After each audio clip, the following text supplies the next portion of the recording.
Hey, what's happening? What's happening? What's happening, ladies and gentlemen, boys and girls? Welcome to the Under the Sea PUBG Mobile Finals, day 1 of 2. We got 5 rounds of action, mayhem, and strategy to get in with you today, but as we all know, if you're not quite acquainted, I'm RedEyes, your ever-lovable and adorably cuddly caster, bringing you the action and, messery. I'm trying to come up with some new intro, but we'll figure out something down the road. But we have got 5 rounds of action for y'all today, and an absolute squad of heavy hitters. We got Titan Gaming, Extreme Ice, Queso, Control, Royals of War, NRG Galaxy, goodness, TKS Navy, Incognite Gaming, BIS Esports, Center. We got Ventru, Team 6, Region 8 Centers, SOS Official, Team Aces, and Team 6. So I'm expecting nothing but action right off the bat. And you already know which map we're kicking things off with, ladies and gentlemen. The very first map ever introduced to the game. I am, of course, speaking about Erangel. And what do we need to say about this map? I'm only going to do this spiel once a day from now on, I think. I think we all have been playing PUBG Mobile long enough to know it, but this is basically the off-bred love child of Sanhok and Miramar because it's the perfect middle ground between those two extremes, which is going to leave it fairly reliant upon the flight path to determine just what sort of early game we end up getting. So with that being said, we see we are not working with a perfectly centralized path by any means necessary, but also we're not working with a completely inopportunistic flight path, meaning this is kind of just one of those usuals. It's got plenty of drop spots for everyone, plenty of room to spread out. It's not perfect, but it's not terrible either. And already we can see around the Pachinki region, we might have a little bit of confrontation looming between members of Control and Team 6. So I think that's what we're going to start off by tuning into. Oh, withdraw that statement. We're going to go check in on the cheese, see what Queso's doing, dropping alongside the Region 8 Centers at the Ferry Pier region. We got Ling Ling here, not far at all off from Nada CT. For that reason, I actually think it's probably going to be best to get eyes on Sibling here, but I do believe I saw Ventru getting a takedown off in the distance. So what I'm going to do for that is bring up my fancy little alt camera. But bam, we're not going to be missing any action if there is. On the alt camera, we can see Ventru Axial just getting the vehicle, trying to get a rotation out of this building area, but they are in the line of fire from Team 6. Meanwhile, here on the foreground cam, we got Ling Ling just holding position, waiting for the teammates to get a little closer in proximity. Nada is definitely a little bit tunnel vision. They're not really keeping much of a survey around her surroundings here. And now she knows that there is trouble a-brewing in the shape and form of Masso. Masso putting out a killing frag, and oof, the team just swarms on her like mosquitoes in a North Carolina summer. There's not much you can do outnumbered, outmanned, and outgunned like that. Getting eyes on M2M here. M16 in hand. Just biding his time, not trying to give any easy opportunities, not trying to sacrifice himself for any unnecessary reasons here. Waiting for the perfect time to strike because he's only got one shot to use the element of surprise effectively. Let's see. I'm making sure we don't miss anything else on the board. And currently, this is the altercation that we have at hand. It doesn't look like anything else is really happening just yet. So with that said, I think what we'll do is get both sides of the altercation here on the board. Getting eyes on Meso on the alt cam, desperately in need of some heals, and getting to do that right now. Potro of Queso putting a Car 98 shot directly into Singling there, and that is, pardon me, Ling Ling. That is going to be a tough one. M2M holding position. He knows that there's going to be a little bit of a bait opportunity here, and he is intending to utilize it. Patience can be a virtue, and unfortunately for M2M, patience doesn't seem to be a problem for Meso. Ooh, and then we got the outlier shots from Potro. What a flank rotation with that Car 98. Quick work. And, you know, I hate to be entirely stereotypical here, but there is a danger to, you know, getting that tunnel vision and seeing red. And yes, I'm aware of the corny corniness of that being my actual name and using that as a line. But regardless, that tunnel vision definitely put a bit of a hurting on them. And there was, if you want to get down to the blatant truth of it, Potro was out in the middle of the open, out on open beach territory, and was able to just go under plain sight and get an easy knock at that point, where he was pretty vulnerable in getting there. So just going to exemplify, you don't want to zone in too much. But for now, we have to go switch out. I'm going to check in on control as they prepare for an altercation with Team 6. And as I say it, looks like I'm almost about to choke on my words there, but we do have Leo Mary in fairly close proximity here.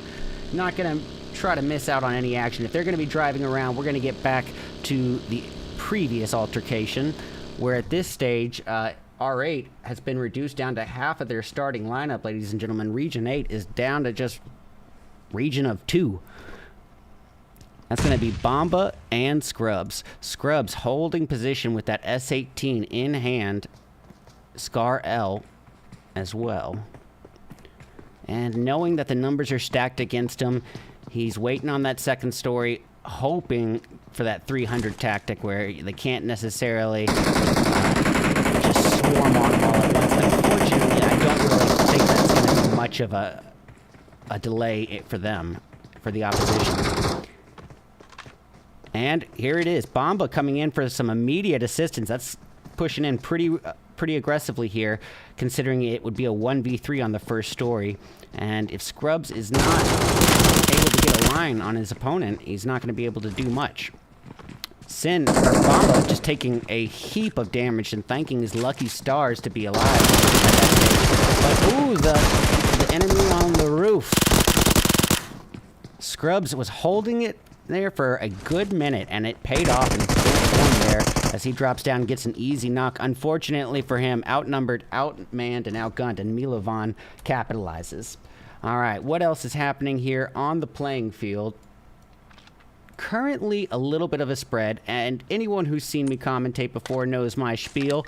That is fairly predictable on the large maps, and large maps are going to be 4 out of the 5 that we're working with today, so you can expect those moments of downtime. But as is also my normal spiel, if we are left with a slower start or a slower mid-game, it's always going to directly translate into a more action-packed in-game.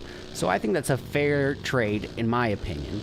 Getting eyes on Royals of War Tonka, just driving around through open, vulnerable field, and found himself in pretty close proximity to SOS, but I think he caught wind and decided to fall back to his team here, and I can't help but agree with that.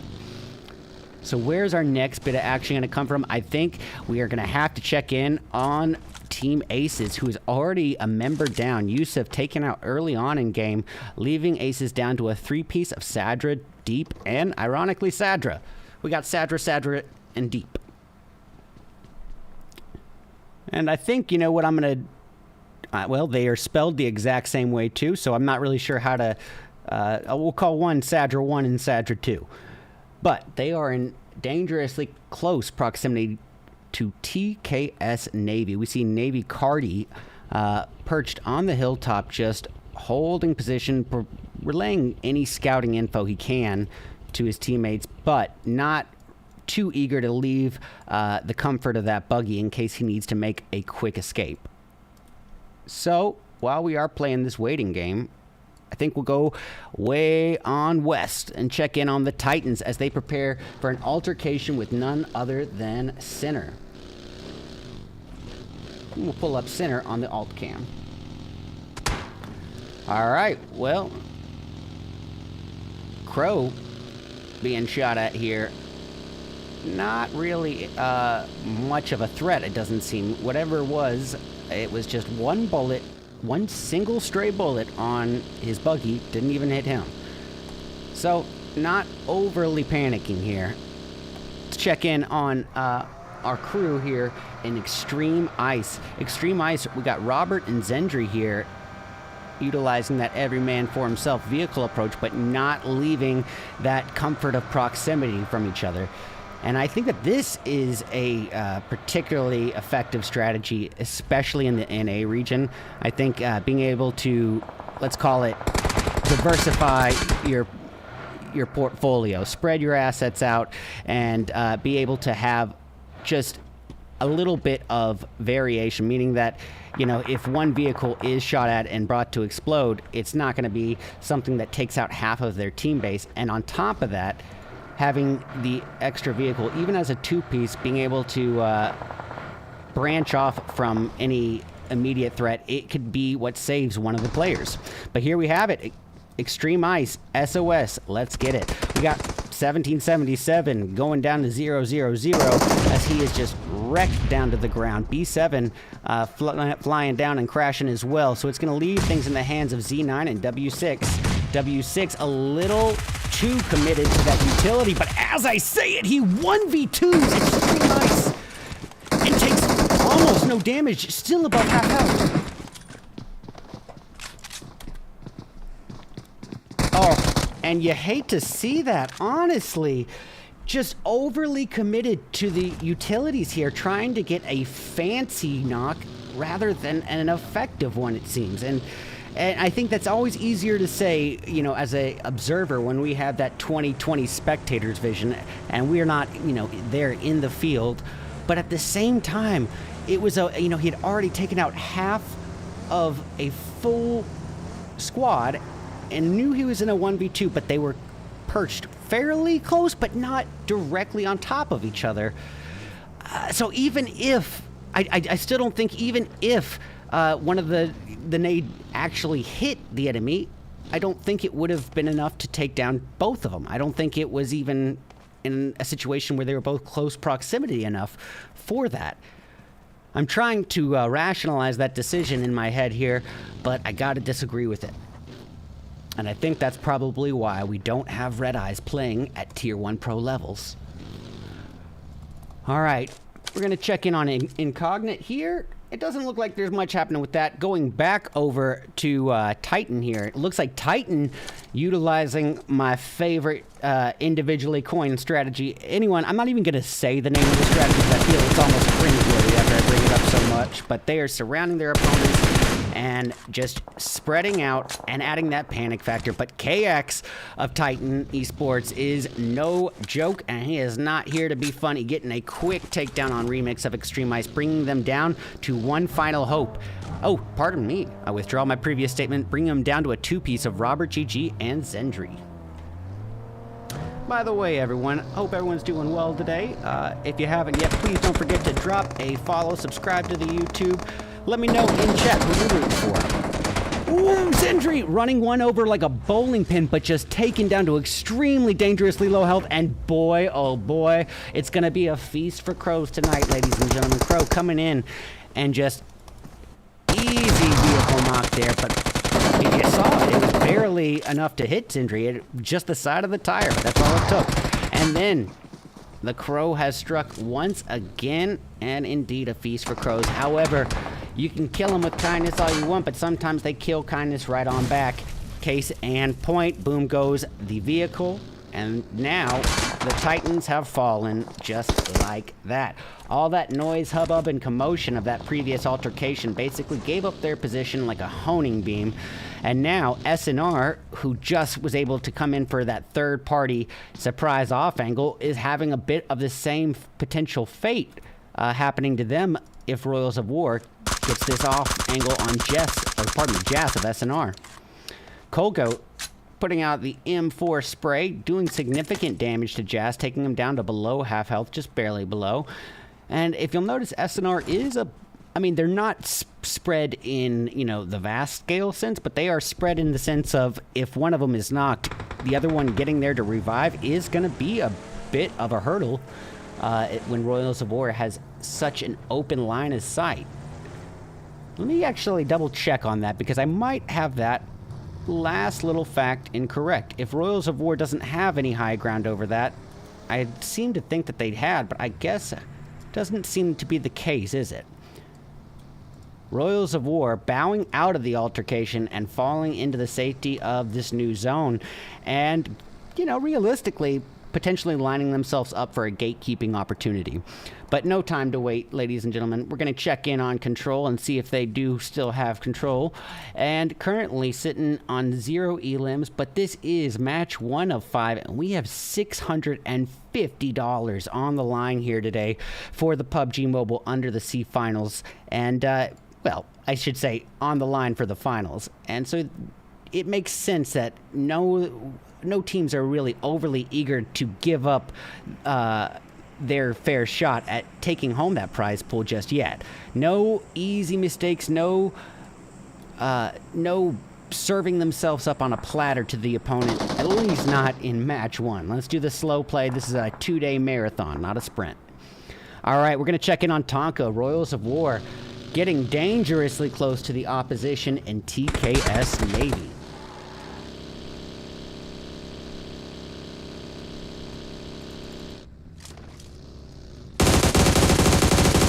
Tonka, AUG, firing outwards, getting some damage onto Malcolm, but, oh boy, here we go.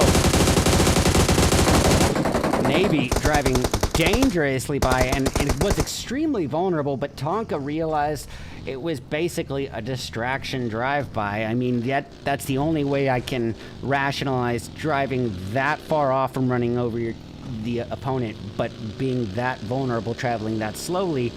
I think even if he was knocked there, it was a good distraction for his teammates to get that finishing blow. And so realistically, while it was risky, it paid off. Now, catching wind on Colgoat of Royals of War, leaving the safety of his 2 teammates and driving towards an enemy team that he knows is there. Meanwhile, in the distance, Incognite going off, having a little bit of a standoff here. Actually, it looks like it might have been a distance takedown on TKS. TKS dealing with multiple enemies here. We got Aces, TKS, and Incognite here, and a little bit of a love triangle just on the outskirts of Yasnaya. And this, in my opinion, I think this is going to be a bit of a standstill altercation, because while these teams are, you know, fairly close in proximity, there is some distance, and in between them, all that distance is basically just open field, and they still have the safety of at least, you know, their teammates in the same building, so revives really won't be a problem. So while I do think there may be a knock or two to come from this, I don't think it's going to amount to a thirst without honestly, a dangerously aggressive push. And so it is going to be for that reason. I'm going to just head out and check the field here. We might have a little action with the Burn and Silence crew. We got eyes on Yum and his squad actually being kind of surrounded here by SNR. As I say it, NRG going off in the distance, getting a takedown on Royals of War. We're going to go check in on the NRG crew. NRG still a full 4-piece of Fate, Spec, Zaro, and 61525. Fate trying to get a little preliminary boost in before going outside, aiming outwards at a distant enemy, Colgan. Now, this, I think, is actually a safer engagement than the previous little love triangle that we were just talking about on the outskirts of Yasnaya, because if Fate is able to get the takedown on Royals, even though there's so much more distance and vulnerable space, you don't see any high ground holders, you know, overwatching, down looking on this open field. And on top of that, Fate has his team very, very ready to retaliate basically in 360 degrees of Overwatch, meaning that if, you know, Fate were to go push out on a Thirst, that even if he is taken out by an outlying Royals of War teammate, the ability for NRG to retaliate and get a revenge knock, I would say, and probably even in time before a Thirst, it's high. And so I agree 100% with this push from Fate and his team, and this just boils down to experience at that pro level. Fate is, you know, a player who needs absolutely no introduction to the North American PUBG Mobile Esports community. He is a staple point for us, and I think that is just going to show a little bit of experience in the mix. So where's our next bit of blood going to come from? Yet to be seen, but I do want to talk about something, ladies and gentlemen, something worth drawing attention to. This new zone has literally only one chain, I shouldn't even say chain, one little cluster of building cover in the entirety of it, I guess with exception to this little part right here at the tip top of the hill where Ventru's occupying. And so for this reason, I generally will say, I think Ventru has the prime location. I do think it's a bit early to be claiming that, though, with that much vulnerability on 360 degrees, but they do have high ground. The question, I would say, I'm going to have to pull them up on my alt cam just to know if what I'm saying has any weight to it. Sorry about that. Let's see. We're going to figure it out right here. So, catching eyes on Ventru on the alt cam, it does seem like they have that high ground just at the edge there, right up next to the trolleyway, but they are also not at the highest point either. So technically, like a Burn in Silence guy could take that trolleyway and have the high ground over them and potentially get a line. You never know. Realistically, I still think that their position is going to be the strongest. I would, would say that I'm not going to feel overly comfortable in saying that they're not going to face a bit of confrontation or trouble, maybe even lose a member or two in the process of holding it, because I do think it's a bit early to be going center zone when there is practically nothing but open field remaining to the remainder of this zone. Catching wind here, we're about to get some action where Team Aces is being spotted and pushed on by Incognit, and TKS is just sitting there and letting them. Oh, and I see why. Danny Bro is accounting for TK.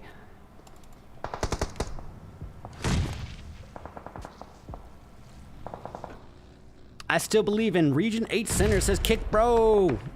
Show Team Center. I see you guys. You want some sin? You got it.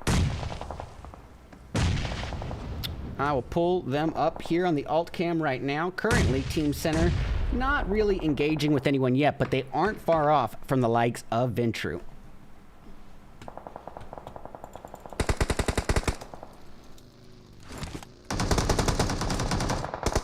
All right, here we go. Danny Bro getting the takedown, and now it's all down to Malkin, but Malkin just wrecked an NRG coming in and trying to pick off the scraps here. All right, now we got Aces kind of in a peanut butter and treble sandwich, as I like to call it, being ganged up on by a third party here from NRG. On top of that, Incognit Belt having to engage in what he thought was going to be coming in for an easy thirst. And now the exchange of utilities as Hellfire crashes on both teams. Belt is down. The belt has been dropped. All right, SNR preparing for an altercation with Burn in Silence on the alt cam. Meanwhile, Incognit dropping like flies left and right. 77, Danny Bro, Belt all back up here. We had our revives. Belt still desperately in need of some meds and is able to implement those in time. Fate, prone, throwing nades and getting an easy takedown on Danny Bro. Can he get another? Belt below half health and taking third-party shots. Fate, let's go, sir. Oh, but unfortunately for him, a little bit of patience by Z77, and a DBS sounds the same in every language. You can speak English, Spanish, Portuguese. You can speak Cleon for all I care. And a DBS means the same thing in every language. All right, tuning in to Team Queso. Yes, we got some action on the board with Queso. It looks like the center crew that we have people rooting for in chat, they came out of their altercation with Burn in Silence victoriously. Now, we can actually see Ventru here on the outskirts, but right now we have more immediate pressing concerns as Milovan is dealing with 3 members of Team 6. Whether, oh, now I gotta disagree with that smoke. Yeah, that smoke was basically lining himself up like a honing beam for his location. They did not have a line on him with that little hill. I think he may have been doing it just to cover his back end, but realistically, it was his undoing. M2M preparing for inevitable pushes and trying to get a easy takedown with that utility. Not gonna happen. The S18 shots both a bit premature, and honestly, 1/2 second of holding out a little bit longer, I think it would have been a one shot, one and done. But again, hindsight's always easier, you know, as an observer, to have that spectator 2020 vision. The participants are never going to be so fortunate as to have that insight. All right, well, we got Ventru coming into the party here, and I know we got people rooting for Sinner off in the chat, so here we have Sinner preparing for what looks to be a third-party confrontation. It's going to see if they can get any easy elan stills. We got Sook here on the alt cam, M4 in hand, while his teammates enshroud themselves in that cloud of smoke. Here on the main cam, Venture Rider preparing for what is almost certainly going to be a push from 1 to 3 teams, one of which going to be the obvious. Team 6, I guess this is Oxen. I'm going to call him Oxen because I believe there's... Yeah, I'm just going to call him Oxen for now. Spreading out here behind Center, and yeah, that is going to be a bit of a tough call. Center stuck in between a rock and a hard place, all too literally, actually. Gagan here, 6x M4 putting the spray down and just wrecking into Lady off the M4. That was phenomenal control right there, but boom, he just turned into a bowling pin, and now everything is down to Karan. Whoop, as I say it, Caster cursed him, and Karan's out.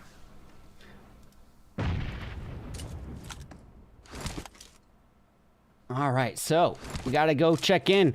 Tefo here, holding position. Woo! That was an iPad. Tefo here, holding position. He's got the high ground, but he does not have the zone in his favor. And you can bet your bottom dollar that at this stage, with only 10 players remaining, at the only 1 minute left of stage 7, that zone is going to put an absolute hurting on him. All right, well, Team 6 going off in the distance. Ventru getting some takedowns as well. Oxen Morzen now accidentally... I was going to say accidentally falling. I thought maybe he was going to try to get the riskiest revive I'd ever seen, but nope. He is... Look at that throw from Chris of Team 6. Now Tefo here on the alt cam cooking up some utilities of his own. Totally separate fight. He's engaging with Ventru. Morzen preparing a molly. Chris has more nades where that came from, but clearly not a very accurate prediction of Morzen's location. All right, and look at this. This 2-1 split of Oxens is going to have its advantages at times, one of which is being, if they focus so much on Morzen like that, that is any vulnerable points that they have to get to attack Morzen or push onto him is going to leave them in the line of fire of Natson and Primo. Here we have it. Morzen still at the forefront and not forgetting to take account of his backside here. With Axial of Ventru pushing up, this is going to be a pretty important decision he made. We got Axial on the alt cam here. A sneaky little snake in the grass, cooking up a nade. Readily equipped with that Bison 53 round 9mm clip. Morzen still holding position, and this zone is not going to afford the participants much more time to just dwindle here. They're going to have to take each other out and fast, or the zone will do it for them. All right, getting eyes on Axial here. We're going to go to the sky cam on the alt feed here. We got Novio wrecking into Primo there. Axial, 6x, M4, getting a nice takedown there, and then on Morzen. All right, well, ladies and gentlemen, we have reached the end game of round 1. You're down to 2 teams. It's a 3v2. All right, Primo taking a huge load of damage there. Natson taking a little chunk off her health. Down to 3-4s, and then the high ground paying off in spades, and it's easy headshots. Any way you look at it, ladies and gentlemen, that has got to be game over. And what a round it was. But ultimately, you gotta give it up to the crew in Team 6. Chris, Enigma, Novio, and Capri. They're going to be taking that gold medal, chicken dinner on the tip of their tongue finish, and doing so boasting a very healthy 8 elims. And any way you look at it, a nice 18-point gain here in the first round. That's good to start off with, because it adds that confidence and momentum factor. Meaning, you know, well, everyone knows what I mean. We've all been playing PUBG Mobile, but say you're, you know, R8 right now, it's a much more discouraging entry into round 2 than it is for Team 6. We got Oxen really thanking their lucky stars for Natson's effort. He put up all 5 of the team's elims and helped walk them all the way to that silver medal second place finish, and that's a good 13-point gain for them. We got Ventru coming in 3rd with 4, Control in 4th with 1 from Tefo, Incognite securing 5th and doing so boasting 7 elims. We got Sinner coming in 6th, ironically with 6, 4 of which go to Sook. The Cheese, Team Queso coming in 7th with 5. Burning Silence, burning in 8th with a big fat onion. NRG in 9th, but with 6 elims. Aces in 10th with a big fat onion. We got TK coming in 11th with 2 elims from Navy Gear. Royals of War in 12th with 3.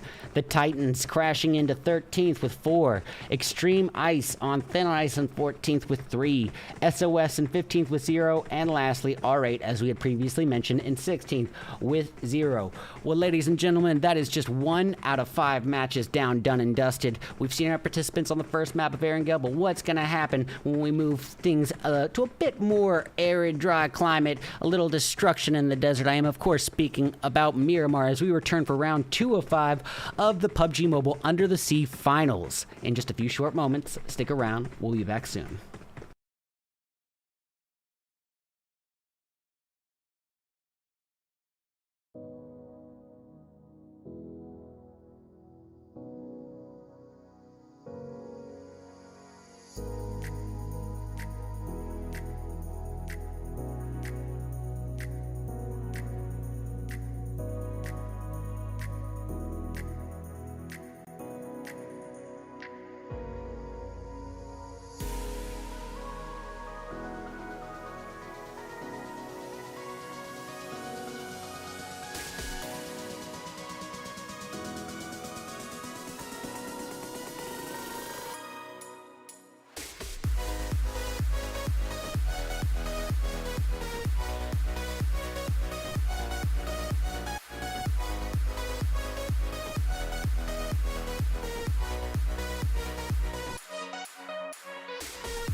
Alrighty, ladies and gentlemen, welcome back to round 2 of 5 of the PUBG Mobile Under the Sea Finals, day 1 of 2, and you know what time it is, a little destruction in the desert. I am, of course, speaking about Miramar. Now, what do we need to say about Miramar?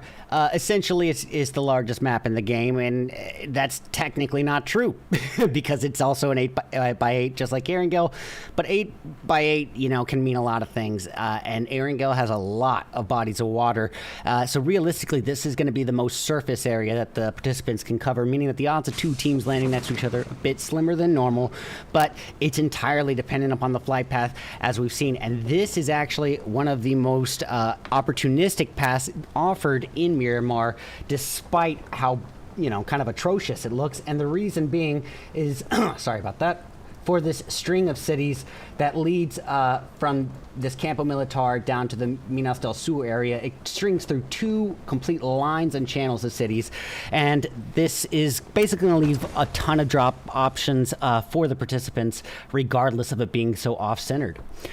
Catching eyes on SOS here, though. They are off to a rough start. Sorry about that highlighter. Off to a rough start indeed, losing B7 off the rip. W6 just clinging to health by the hair on his chin. It looks like Queso going... Was that Queso going off in the distance? I think it might have been. I see people in the chat rooting for Control, so let's go tune in. They're having a rough start as well. It's down to Tefo and Leo Mary here. Let me go ahead and just really quickly adjust the sound a little bit. We're going to turn down the game volume just a touch in case my voice is being drowned out by the shots here. Well, Leo Marie here, Leo Mary, just zoning in a little too much on Nat and suffering the consequences, leaving his back end unattended, but realistically didn't have much time to get properly equipped. Speaking of in a tough position, R8 looking like they might be a bit sandwiched. Getting eyes on Ling Ling here. Dangerously close to members of NRG, with Fate at the forefront of that, and we're about to see if it amounts to something. I think Fate may have some sort of knowledge of Ling Ling. He probably caught wind of him a bit earlier. Yeah, you can tell he has. All right, Ling Ling with only an Uzi in hand. Boy, talk about heroes timing. The team just shows up like knights in shining armor at the perfect moment and getting 2 takedowns, removing the most immediate threat, and now all that effort could have probably had maybe a different wheelman at the wheel. Now it's down to just Bomba and Bomba alone, and he has to cut his options. And look at this, the shots from SOS just raining havoc and quickly drawing an end for R8. Well, destruction in the desert. It lives up to the name. Catching over a little eyes on the extreme ice. Ice in the desert sounds like a tough combo here, but currently they are just across the way from members of Team Aces. So we got ourselves a, well, ironically, both teams implementing 3-1 splits too. So this could be an interesting altercation, or it could be a stalemate, meaning that we could just be sitting here playing the patience game, both teams waiting for that opportunistic strike moment, and having each their little secret coin in their back pocket, their one outlier player who's there to get that off angle and maybe a surprise knock. Yeah, and it looks like that stalemate thing could be a little bit more likely than not. So let's make sure we're not missing anything else. And currently, oh, yep, there is something else. Control is out at the hands of TKS. Tried to switch over, but they were done, down, and dusted. All right. So, other than that, it's got to be this altercation between Extreme Ice and Aces. There's nothing else on the board yet. And as we said in last round, it's never more so to be predicted than on a map as large as Miramar to have these moments of downtime. But that's part of my normal spiel. And if it does end up being a bit of a passive early and or mid game, that's going to mean an action-packed end game for us. But for now, You got to give credit here to Extreme Ice. I really do like this strategy here. Having Robert GG really getting this sort of like Orion's star, Orion's belt kind of line here. Everyone is about equally spread, but they all three are going to have different lines and angles on Sadra here. But Sadra's not too eager to engage aggressively here either. You know, this is a situation where they've got some points to make up for as well, and don't want to present any easy elims to Extreme Ice. Somehow Yusuf traveling through open space here and not a single bullet shot towards his direction. Now this could be a terrible mistake on Ace's end, or it could be a 300 level IQ play, meaning that even if they, you know, saw him, knew that it would be an immediate knock, they assessed the ability of thirsting and assessed the odds of maybe giving that false sense of security to Aces, meaning potentially they'll run out in the open thinking that it's safe because Yusuf was able to travel there. I don't think that Extreme Ice is that gullible at this stage, though.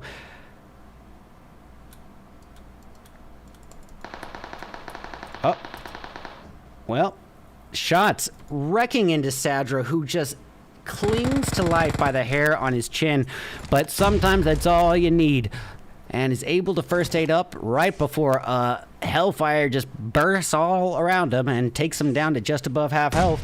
Luckily, he still has some bandies.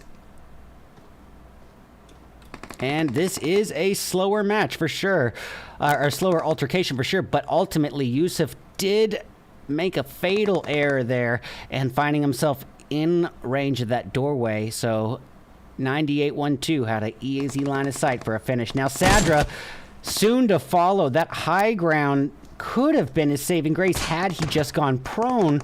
Well, I withdraw that statement, and the reason is because of Extreme Ice's phenomenal positioning and strategy. 9812, his off angle really coming in handy for XI here in this standoff with Aces. That is 2 takedowns. Now Rushy coming in for an off angle, trying to get a line on deep, and he says, you know what, if you guys are gonna give up that high ground of this tower, well, they took it from him, but if they're gonna give it up, then Rushy's gonna take it. And Sadra and Deep are gonna try to make, well, a very risky retreat here, and you can't really blame them for wanting to get out, but the odds of that being effective, well, that would have to boil down to a huge error on Extreme Ice's end, an error that I don't see them making. And Robert GG wasting no time. Look at this, just across the streetway, all the attention on Remix and 9812. But you know what, guys? We got other fights here on the board, too. I'll tell you what, we're going to get Royals of War on the alt cam. Royals of War. We got Colgoat here on the off screen here. But switching over to Axel of Ventru, they are in this close quarter. It's a 4-3 altercation with 2 members of Ventru here. Axial taking a load of damage and trying to drive away, but he is in a ticking time bomb in that vehicle. Meanwhile, on the main screen, Sadra cooking up a utility, trying to get a preemptive knock, maybe on Robert. Does it connect? It does not, but he's got another where that came from, and Robert's location is no secret, and he did not reposition in those brief few seconds. So look at this go. Sadra putting the hurting in, and if that shot actually connects, that would definitely be a feature that I did not know was possible.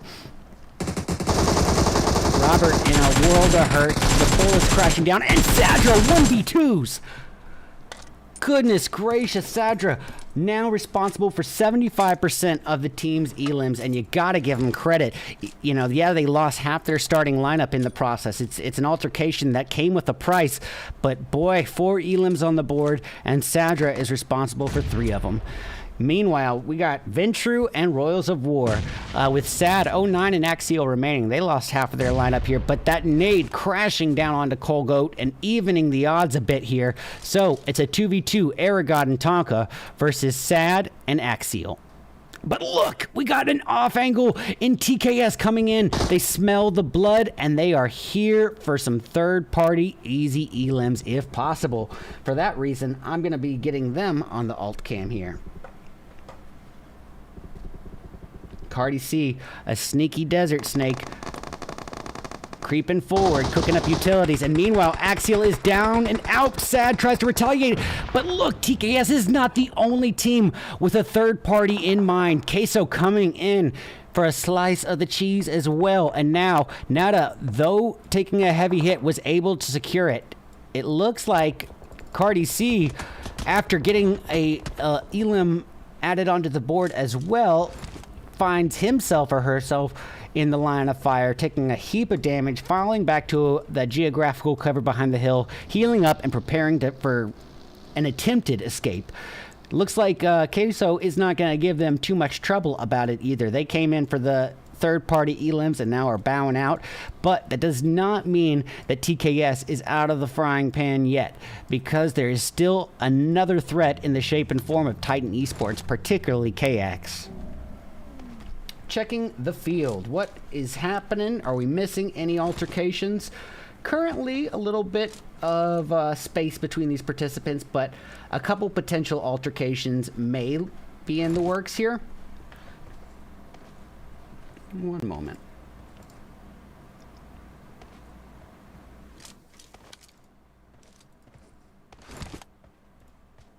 Okay.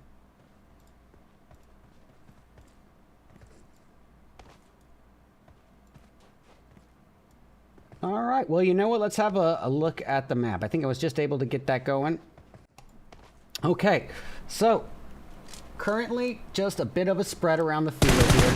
Not a lot happening. These shots are TKS firing down onto Titan, but with the space, I don't see it being anything more than warning shots, but we're about to find out right here and now. Ladies and gents, if you're just tuning in, this is round 205 of the PUBG Mobile Under the Sea Finals, day 1 of 2. And as I say it, I choke on my words as Crow having a feast of his own. Getting a takedown, that'll be his first elim and Titan's first elim as well. Anything happening on the field yet? No, not yet. We're going to go switch over to Oxen, who's finding themselves a bit sandwiched in between TK and Team 6. However, we know to be the nature of Miramar. A good buddy of mine and a fellow commentator in the PUBG Mobile Esports scene goes by DKZA. He likes to say it this way. He assesses Miramar like the rear view mirror on a truck. You know, objects may appear closer or further away than they actually seem. And once you zoom in, you can see that is still quite a bit of space here between Oxen and Team 6, as well as Oxen and TKS. But with such an open map like Miramar, that distance can provide a false sense of security, and the odds of being sniped from 300 meters are never higher than they are on Miramar. So where should we be tuned to? Currently, I'm checking the map off the screen here, and I guess what we'll do is we're going to go over to NRG. I know I saw some people in the chat supporting them. At this stage, NRG is down to Zaro and Spec. They lost Fate and 615 early on here. Zaro driving into the danger zone, so to speak, with the Crow perched on his nest here, and the shots are leaving no surprise. But at the same time, vice versa, the motor that Zaro's driving, giving Crow plenty of ample warning. Look at him. He knew that nade was coming, but it's a DBS battle here between these guys. And now it's a trap as he finds out that the Titans are in a bit more unified formation here than Zaro originally thought, thinking he was making a push to Crow. And just Crow, maybe. Well, turns out he's got Juancho and KX here ready to strike. Zaro's still able to escape their grip just in time here in a ticking time bomb, no less. That vehicle is smoking. You breathe on it, and that thing becomes a big fire in the sky here. But Zaro's got to get out of here, and just no other way, no other shot of putting any space between himself and the enemy than this ticking time bomb smoking two-seater. All right, and somehow he escapes. Look at the health on this vehicle here, ladies and gentlemen, just for reference, down to about a quarter of its health. That is a lucky guy. What is happening on the playing field? Well, no doubt we might get something here between Sinner and Burn in Silence. Now, we had some people rooting in chat for the Sinners here, so for that reason, I will give them the screen time. And that brings me to another point. Ladies and gentlemen, if you are going to be nice enough to tune in and support the stream, let me know in chat who you're rooting for, and I will try to return the favor. When your team comes into altercations, if there's more people here to see them than other teams, then yeah, I'll give that perspective of the fight and try to, you know, accommodate as best as I can. But there can be no favoritism played. Meaning that if there's better fights or more fights happening on the field, I will have to go to those. And look at this. Sinner probably does not quite realize how vulnerable they may yet become here in just the next few moments, with Burn in Silence having phenomenal high ground overwatch here. On top of that, the additional factor that Burn in Silence has going for them, let's have a look-see, is essentially that they don't have to account for much of their backside, theoretically. Now, while I say that, I'm realizing that that is not exactly the case with NRG coming in around this backside, just in the off chance that a team is having that strat. I think NRG actually has the same strategy in mind that Burn in Silence has already positioned themselves for, where they don't have to account for their backside and have the highest ground available, providing the most overwatch and giving them 90 degrees less of area that they have to keep track of. They only need to watch in front and to their sides, no longer to behind them, theoretically. But with NRG coming in, that's going to be a bit of a problematic situation. Regardless, tuning back into the Titans as they square off against SOS, well, no time for that, because Titans, they stomp heavy, and that was quick work on the SOS crew as they are eliminated and sent back to lobby. Getting eyes on Team 6, it's going to be a love triangle 4v4v4. Team 6, Incognite, and dun. Oh, Chris is in a world of hurt as well. And Don Teal coming in from behind with a DBS of his own. But thinking about that false sense of security that Incognite is probably falling into if there haven't been shots already, TKS smelling the blood and coming in for a third-party opportunity. Cardi C able to at least pick off either a weakened enemy or a full-on elim still, reaping the reward of that third party, but now finding themselves with a low ground and numbers disadvantage against Incognite. Even more so than just that. If we get a real lay of the land here, behind these boys, we've got the likes of, well, what says Team 6 in the slot list? I'm sure it's Oxen. Now, the thing is, Oxen is not really a formidable threat to TK at this stage, nor to Incognite or Team 6 Novio. With that low ground, yeah, they've got the cover from the line of fire. Even if they are knocked from a high ground shot, the odds of being thirsted are pretty slim. But, you know, at the same time, Oxen can't really do anything to retaliate onto these high ground holders if they are in an altercation. So best for them to either, you know, pull a rotation, finding new position out of the realm of that high ground overwatch, or, you know, just lay low and let the numbers dwindle. Okay, so we're going to use this opportunity to tune over to the crew in Incognite once more. This love triangle is the closest thing on the board to a fight. And, yeah, these teams are close. But with compound cover afforded to each of them, it could mean another slow unwinding to this fight.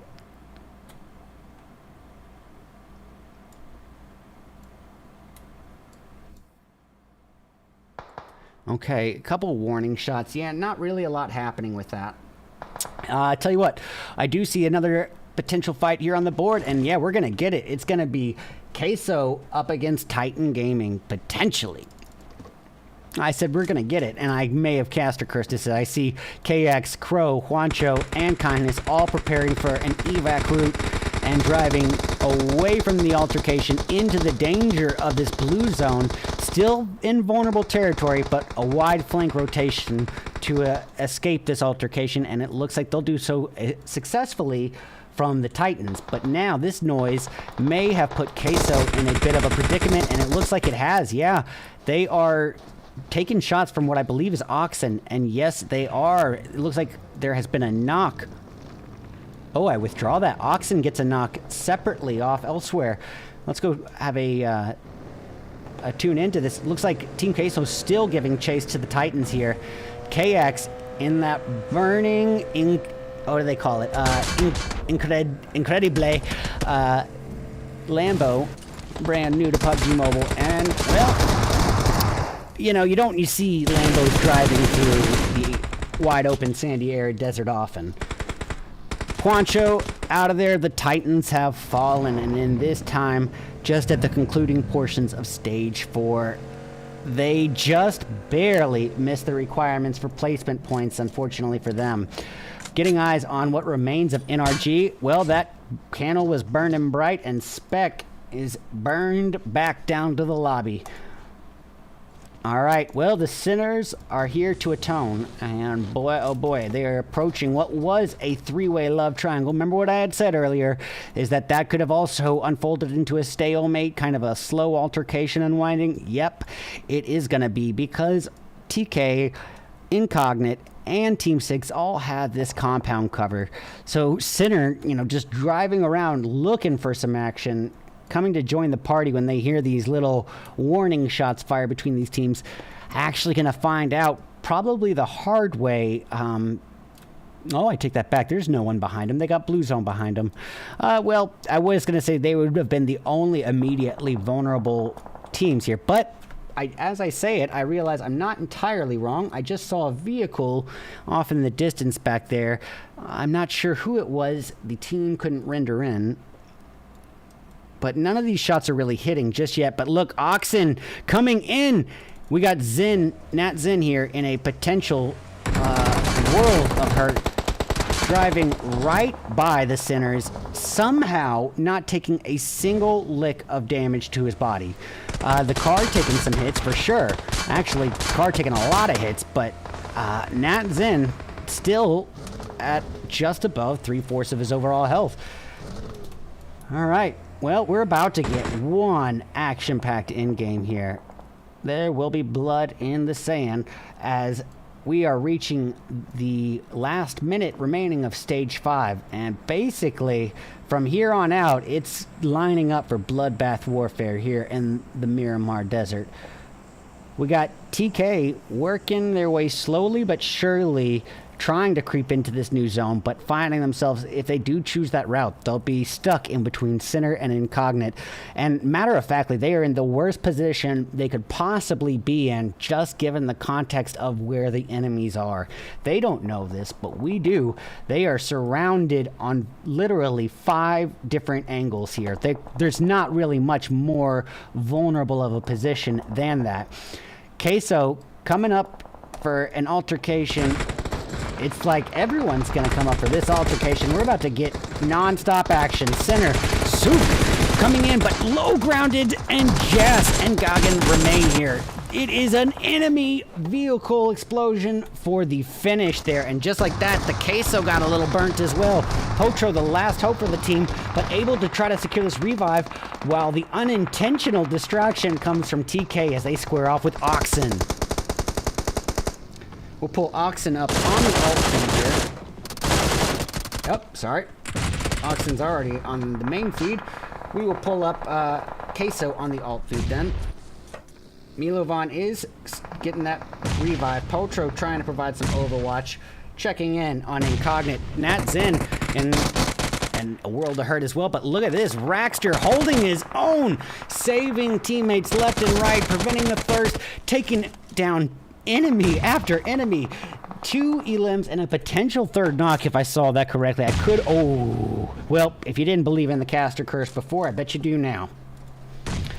All right, ladies and gentlemen. 4 teams remain, spread across 10 people in a Miramar in-game. We're about to have an out-of-zone altercation. It's going to be Queso versus Incognite here. A 2v3, Knight and Don Teal. And look, a 3v3 with a third-party opportunity to team Aces deep.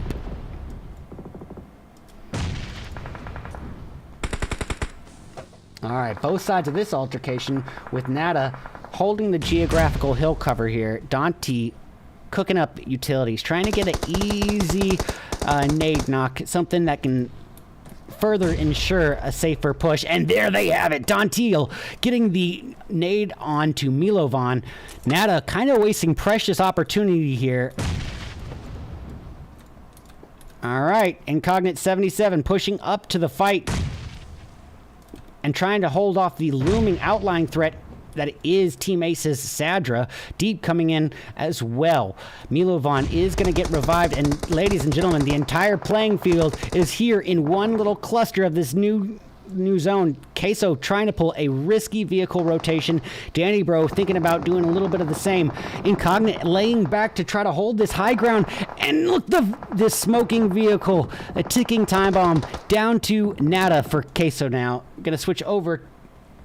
And as I say it, the caster curse, if you didn't believe before, I bet you do. Getting both sides of the altercation. We're not going to miss any of the action.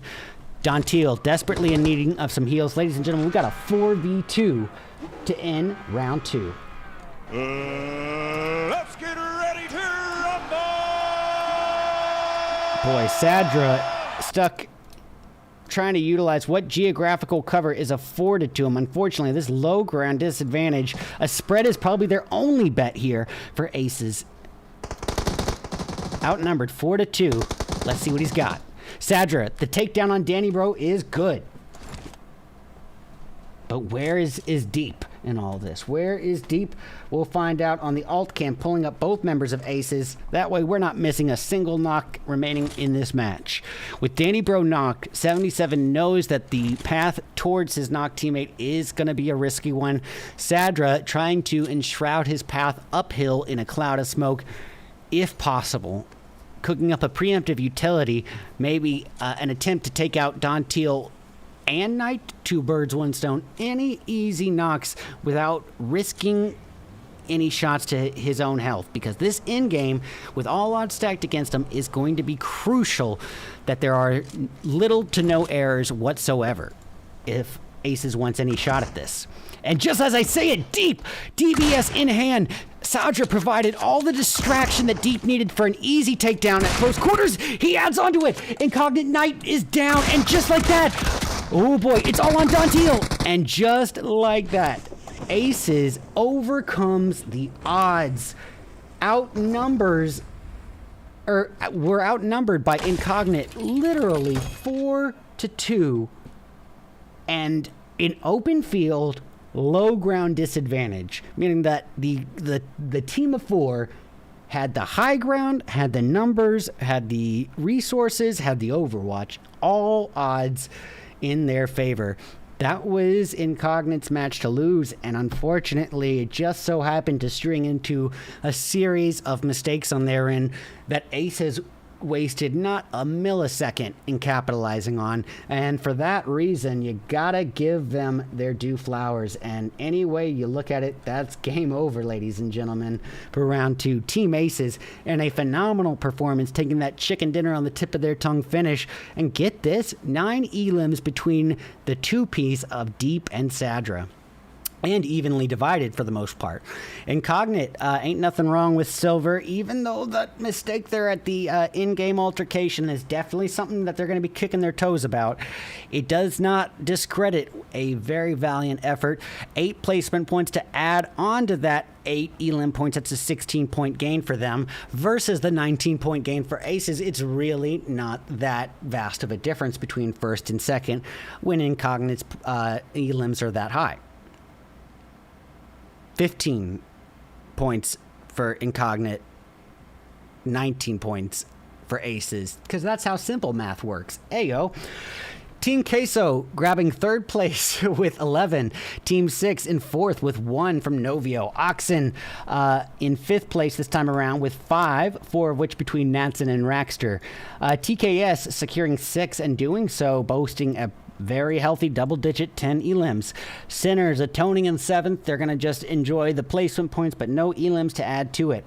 A tough go for NRG, 8th place, but they did meet the cutoff for placement, and thanks to Spec, 3 elims to add to it. The Titans falling in 9th, just barely missing the placement bracket. Burning in silence, and burning in 10th, burning with 0 elims. SOS, 11th place, and doing so with 3. Royals of War. Royalty, well, Chivalry's dead, so Royalty is not going to make much of a difference if it's 12th place with only 3 elims. Ventru coming in 13th with 2. We got Extreme Ice in 14th with 2. Control, lost control pretty early on, 15th with 0. And lastly, R8 in 16th with 1 from Scrubs. All right, ladies and gents, that's 2 matches down, done and dusted, but we still have 3 to go. We've seen our participants on the first map ever of Erangel before we migrated to that dry, wide-open, arid desert, a little destruction in the desert of Miramar. Now, what's going to happen when we tighten things up a little bit into the smaller map, the more condensed rainforest / jungle? I am, of course, speaking of the lush Sanhok as we return for round 3 of 5 in just a few short moments. Ladies and gentlemen, this is the $650 Under the Sea PUBG Mobile Finals, day 1 of 2. Be back soon.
All right, welcome back all you cutie patooties to round 3 of 5 of the $650 Under the Sea PUBG Mobile Tournament Finals, day 1 of 2.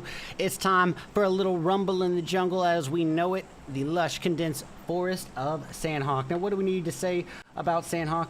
Basically the exact opposite of our last match, which is Miramar, our largest map. This is going to be the smallest one we're working with, but it's also the most condensed, meaning that it's most lush in vegetation. There's more natural cover to take, more grass to hide inside, trees and boulders to hide behind, higher number of snakes, and a lot more CQC close quarter combat action due for us. Now, I think we're going to start off by catching a little closer view here on which teams may be landing. We got Oxen not far off from Queso. Same can be said with Team 6 not far off. But we see R8 traveling westbound just south of Extreme Ice. Anything at boot camp? Boot camp is completely open area. All right, well, we got some action here on the board. As we see it, round 3 is going to be kicking off with a altercation between Kindness of Titan and TK. TK is the TKS Navy. Kindness's nade does not do a lick of damage there. Ooh, but look at this, R8 and Extreme Ice off in the distance. Tell you what, we're going to get R8 on the alt cam here because they haven't had the opportunity for much screen time yet so far. So, well, we see Ling Ling a ways away. Okay, we're going back to this altercation here. It's about to pop off before this one, and we'll switch the other altercation to the off cam. With Rushy down, Extreme Ice is reliant upon Robert in 9812 and Remix. And just like that, the odds have been evened a bit as Robert is able to retaliate. Now it's down to Scrubs and Ling Ling for R8 as Bomba is taken down and very likely soon to join Mesa. Scrubs firing away. Uzi not getting enough damage. Quickly switching to that QBZ just in case. Now he has that brief moment to reload, but oof! Left his backside unattended, leaving an Ooh, I withdraw that statement. That was not a back-end flank. Was it? If it was, I didn't actually see who got the takedown in that kill feed there, but I thought it was a back-end flank, but that was his R8 teammate that I saw there. So there must have been, though, to be taken out from that angle. Regardless, we're going to go switch over to Potro of Team Queso, who finds himself dangerously close to members of Team 6, but he has got a little bit of a hide-and-seek strat going for him. He is in the truck bed on the bridge here, not like to be spotted anytime soon without any immediate peaks. So switching back to the final hope for R8, and meanwhile on the alt cam, tell you what, we're actually going to switch this up. We'll bring him back up on the alt cam and bring the solo of R8 on the alt cam. Now this is a really rough day for R8. I mean, they have just, I believe they've had last place both of the previous matches. I could be incorrect, but if they're not last place in both, they are very close to it. And so this is not shaping up to be any more optimistic round 3 for them. Having a lot of trouble finding their flow. And, all right, well, the TKS Navy, we got Melina here with Cardi C holding this off angle here to get that line through the window. Now, Melina's positioning here is just perfect if Titan decides to make this aggressive push out towards Cardi C. If they think that both players are in that building, they very likely will. Kindness, however, has an opportunity, a real opportunity.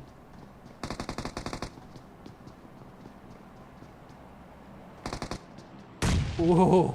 That nade doing some serious damage to Cardi C, taking him down to just above half health. But looky up here, ladies and gentlemen.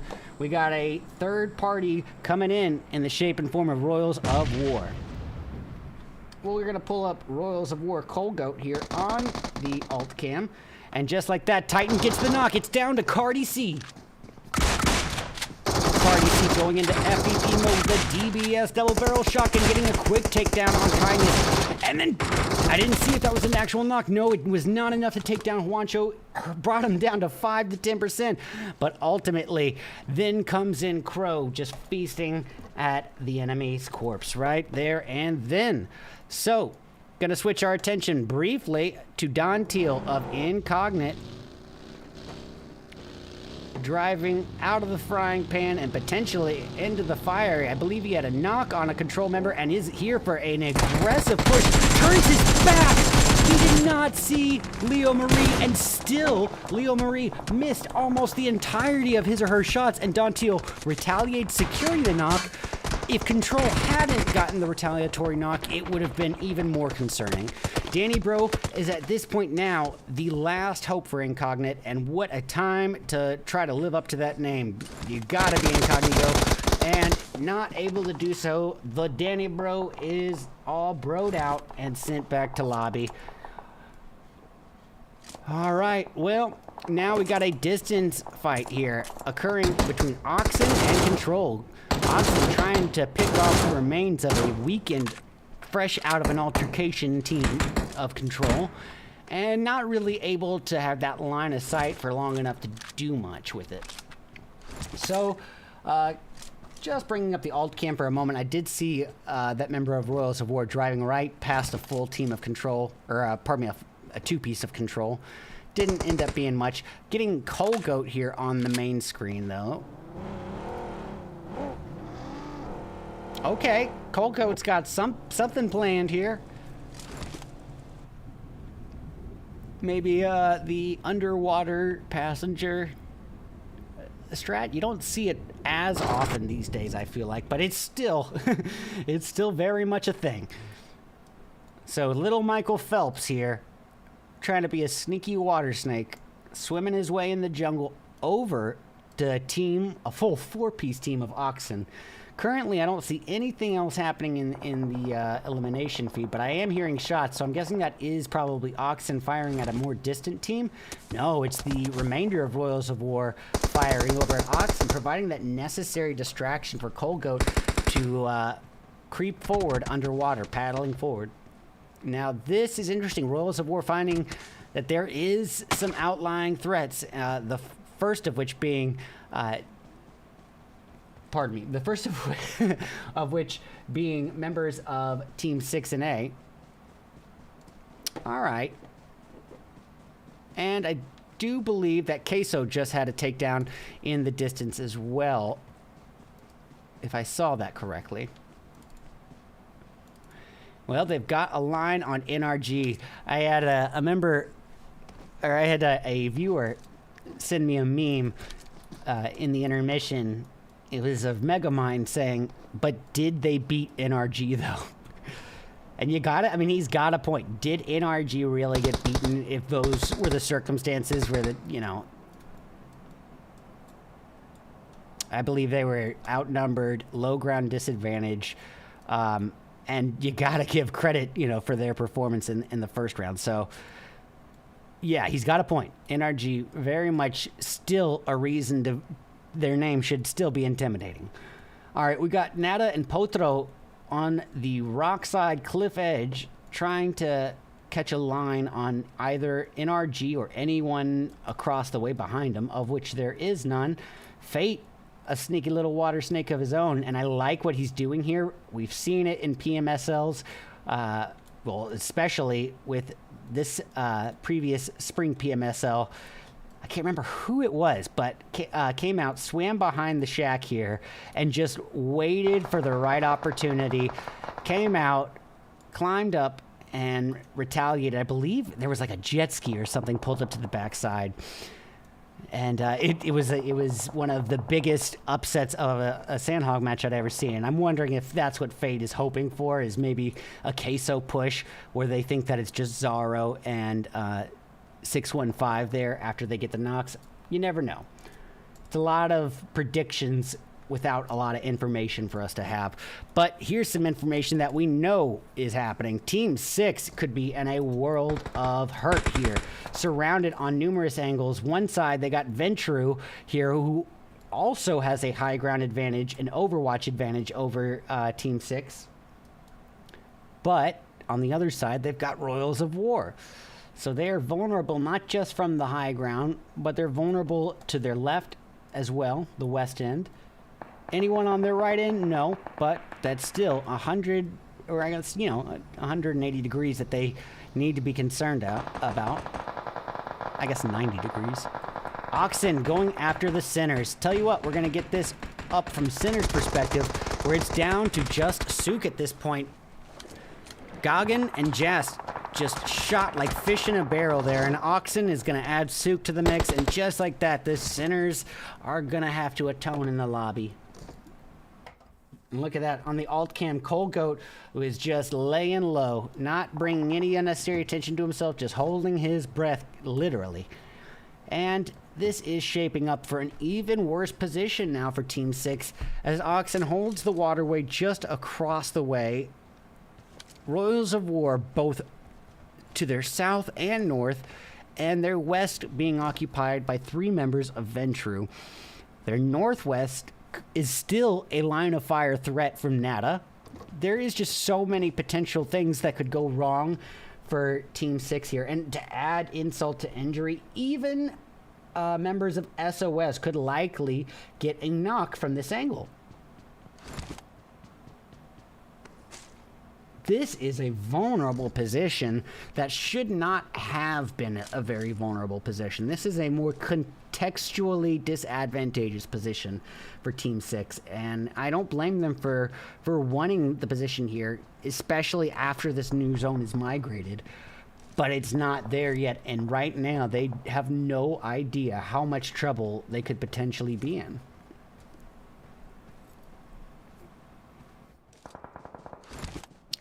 All right, where's the next bit of action gonna fall from? I mean, well, it's got to be Burning Silence having to make... What? I did not... 6 years into PUBG Mobile, and I'm just now learning you can drive over that water. All right, well, Insane taking a load of damage there. Gonna need to fall to the bushes and heal while his teammate faces the close quarter confrontation, and just like that, Bizion is down for the count here, leaving it in the hands of Belk and Insane. I was going to say and Jader as well, but Jader got dropped, caster cursed, and dropped like a bad habit. Belk's retaliatory nade doing some significant damage, but Insane sent to the Insane ward, and then back to lobby. Belk making his final stand here in a... Oh, luckily for him, he might have a saving grace in the shape and form of Team 6 coming in for a third party. Enigma and Novio holding the off angle.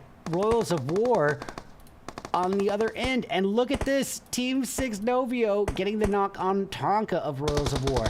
If Belk just lays low, there's a chance that a Team 6 member may even push in through the house, unaware of Belk's positioning. For all they know, that smoke could have been thrown by Royals of War. All right, now Belk really risking it for the biscuit here. That was a moment's hesitation too much, and a perfect opportunity wasted. And just like that, we also see Oxen and Control having at it. We're gonna go catch a little brief glimpse of that. Oh boy. I'll get the previous altercation up on the main screen. I know what y'all want. I know what y'all want. Royals of War, actually, is now having at it with Oxen. It looks like that brief few moments was all it took to get SEAL Team 6 out of the equation. Or I guess Team 6. So now, Oxen, reduced to a 2-piece of Primo and Morizon, versus a full 4-piece of Royals? Probably not. But look, ladies and gentlemen, this is going to be all-out bloodbath warfare from here on out.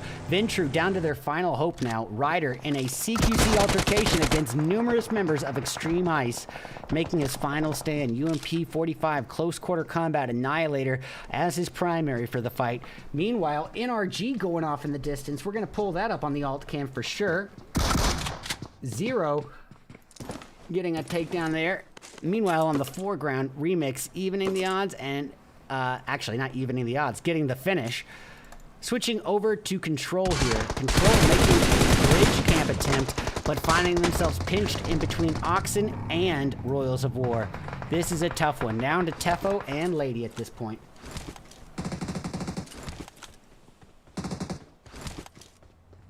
Tefo making a pretty vulnerable push forward. Primo, whether or not Control is aware of Oxen's location underneath the bridge, yet to be seen, but Primo could have a real opportunity, especially if Tefo tries to drop down out of the line of fire of the remainder of Royals of War onto this low ground edge of the waterway.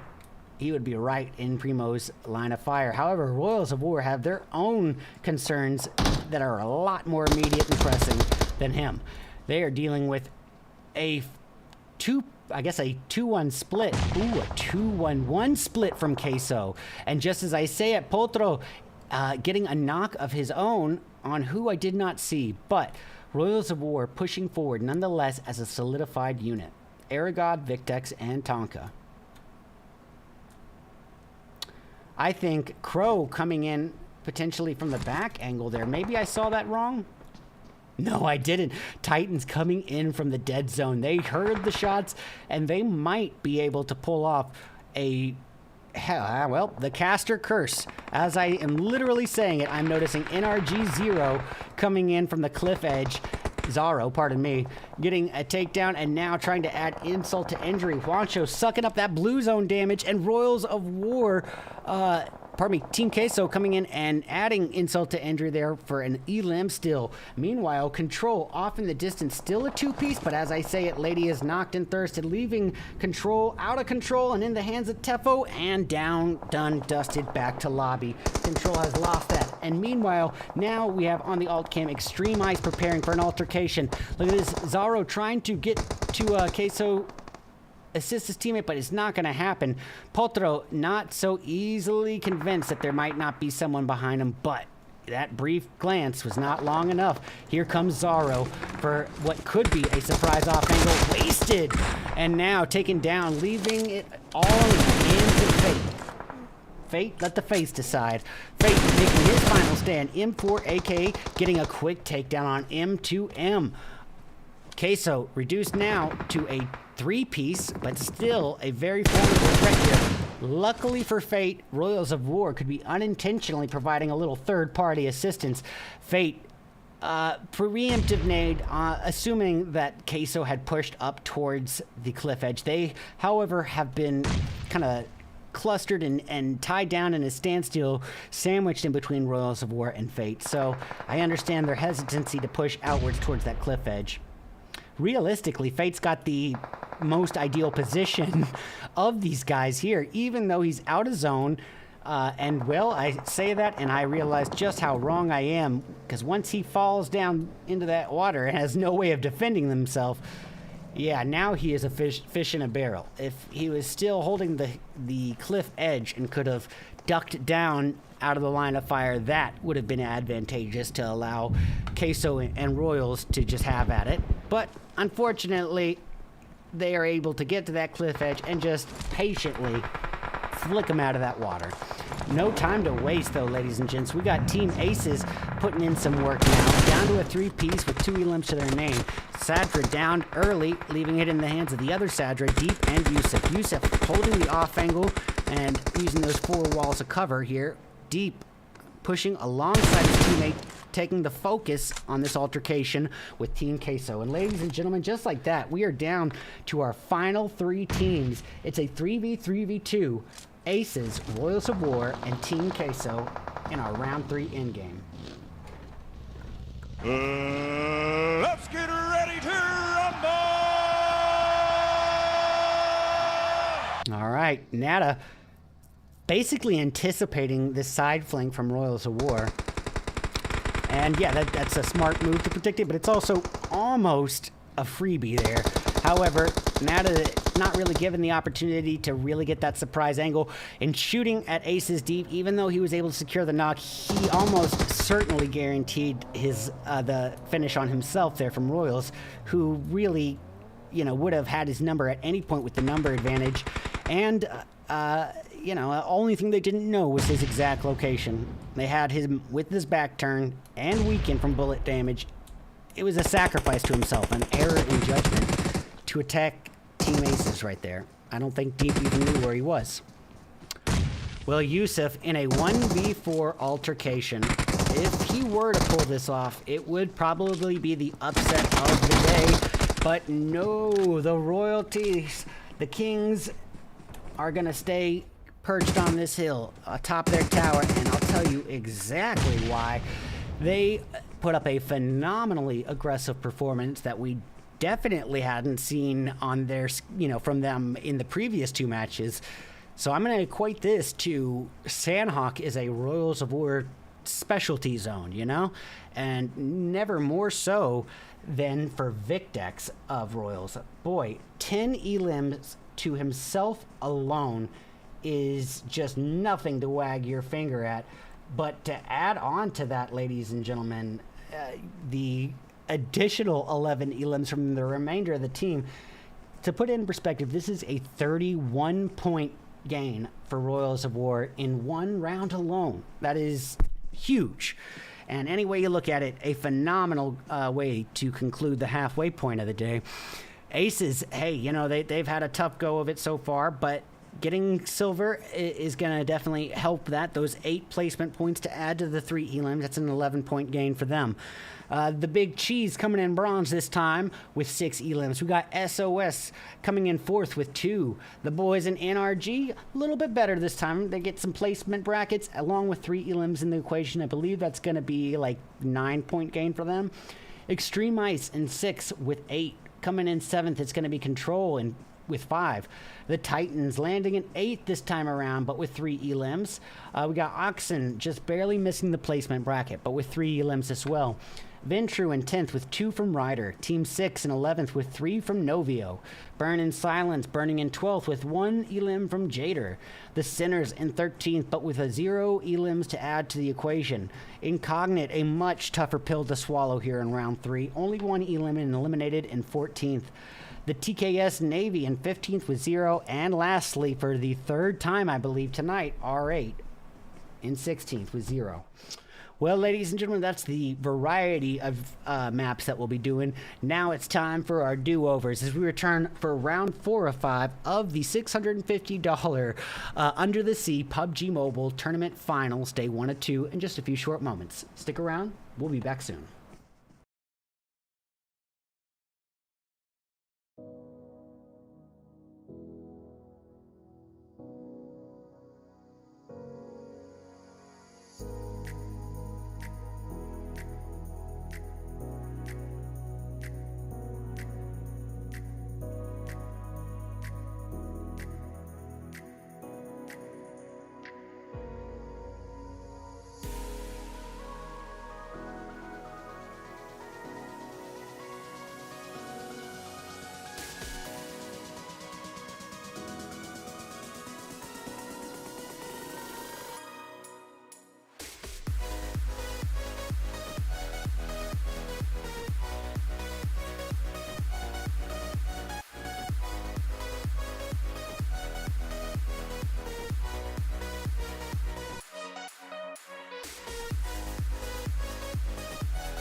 Alrighty, ladies and gentlemen, welcome back to round 4 of 5 of the $650 PUBG Mobile Under the Sea Finals, day 1 of 2. You already know we're back at it with a little bit more. Second go of Erangel, the first map ever introduced to the game. We went over that whole spiel, but here is the flight path that we are working with for round 4. Now this is, well, I know the Miramar match had a southbound flight path, and I said that was advantageous. That is exclusive to that one map. This is a tough pill, for sure, for the participants, but a decision needed to be made about whether they were going to occupy the Millie Island or the Northern Island. And Millie Island comes with some risks, because if more teams drop there, then it's going to be an all-out CQC fight, or maybe not a CQC fight, but an earlier altercation on the board. Luckily, only 2 teams had the nerve to do that, and that's going to be Aces and Titan, and they have space between them. So let's get into the action. Burn and Silence already acquiring 2 elims on the board. Belk and Jader taking out who I did not see. But the deed is done before the opposition could really get properly looted. I'm thinking it was, yes, indeed, Extreme Ice. Remix and Rushy eliminated so early on before any resources could be found. And now 9812 is in a world of trouble with just a knife. And you know, you hate to see something so defenseless. But yeah, I think that was, there's nothing to be said there. Nothing he could have done. Other than maybe, I mean, hey, if he threw the knife, got a stab knock, that would have been my content for the next 3 uploads for sure. For now, though, that little bit of altercation has de-escalated, and now Robert GG finds himself as the final hope. Literally, you know, just on thin ice here for the sake of corny dad jokes. But, yeah, he has got a little bit of space now to himself, and realistically, there are no other immediate confrontations on the board. So, I think I'm going to stay here because he's driving kind of dangerously in between 2 different teams, between Burn and Silence and the crew in R8. And matter of factly, Insane driving down the road could be a formidable threat to one of the other. Robert heard the vehicle, caught a line, weighed his options, and as a solo, you know, I don't really blame the hesitation for firing. Extreme Ice really is going to need every point they can get from here on out, and even placement points, you know, can make a big difference. But we're going to go tune into NRG. NRG Fate at the forefront, driving his way along, and also on the alt cam, because I know we got some fans of the Sinners here. Sinners preparing for a potential altercation with SOS. We see Gagan here with an S6 in hand, but yeah, the immediate threat was SOS, and they're going to be driving, crossing the bridge, and looting at the North George region, it looks like. So, bit of downtime. You know, we're going to go back to our boy Robert here, because when bad luck starts dropping, boy, does it start piling, and I feel like that might be the case here for Robert. He is just every odd stacked against him to lose his whole team that early on, and then still, even now, while they're not immediately, you know, threatening in his vicinity or anything, they're not in close proximity by any means. Both R8 and Burn and Silence are relatively close enough that it's worth keeping, you know, an eye on.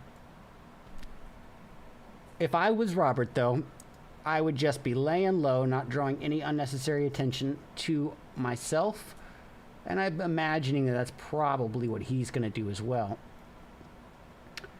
All right, switching over to Tefo of Team Control, driving kind of in a risky space, but away from the confrontation now. Yayita could be potentially soon to fall in the line of fire of Team Queso. Hey everyone, thank you guys so much for being here. Let me know who everyone's rooting for in the chat. Also, if any of my sound levels go out of whack, please don't hesitate to let me know in chat. Always adjusting and refining. So a little bit more of a waiting game. Gonna have some downtime. We spoke about this, kind of par for the course. But where is the next bit of blood gonna come from? Maybe from Lady of Team Control, who is currently buggy bound and trying to escape the line of sight of Queso, but I don't believe Queso has even noticed him or her, because I didn't hear any shots and I don't see any damage. So I think it's just a lot of closer proximity situations that don't end up amounting to any of it. We got Ventru coming into the equation just above Extreme Ice, kind of further turning Extreme Ice's Robert GG into the bologna meat of a peanut butter and screwed sandwich. They're going to be the bread for sure. All right, we're going to tune in to Oxen and Venture potential. Well, let's see, Ryder would be the closest at that, finding himself in relatively close proximity to Primo, but Primo recognizing the danger of the situation and not overly eager to get involved. We are bound for some action any moment. Yep, here we go. Ryder firing away. It's actually Sad who's in the closest proximity to Primo. Oh, look! Danny Bro of Incognite coming to the party as well. We got a 1v1v1 potential. Oh, Primo's able to retreat back to the safety of his teammates. And it looks like Danny Bro has a bit of the same intentions. But I gotta say, with attention drawn to Incognite, I do not agree with this 2-2 split in Incognite's position here. They had a great last... I guess they're round 1 or 2. They had a great performance in one of those rounds, but the last match, the Sanhok match, was not so favorable. And so this confident 2-2 split, I don't know. It's very risky, especially considering how on the line, their standings currently are in the bracket board. Boy, this is going to be a cluster. I'm going to tune in to the Titans. Currently crossing the bridge. We got KX at the forefront of it. Does escape off the bridge. I assumed R8 would have been on the bridge end or the hill. And I think that they probably made the right call in just occupying these compounds. And Titans also not taking the bait. They were just scouting. KX and Juancho returning across the bridge just in case any military dwellers want the smoke. And it just so happens that Team Aces is on the other end of that bridge. What Titan does not seem to recognize is the potential danger of R8. I mean, that cluster compound is a notorious spot for bridge campers, but at the same time, it did not seem... I mean, I saw Juancho and KX scouting it. I didn't see really any hesitation, but that could also explain them retreating. Yep, that's exactly what explains it, because Kindness is all too aware of R8's location. So the fact that Titan knows that they are potentially sandwiched in between two teams, that's huge. Kindness getting this off angle onto R8 in case they try to make any aggressive thirst pushes or anything like that. Putting themselves out in any open territory, it will immediately be in Kindness's line of fire. And if not his, then Crow's. And if not Crow's, then Juancho's.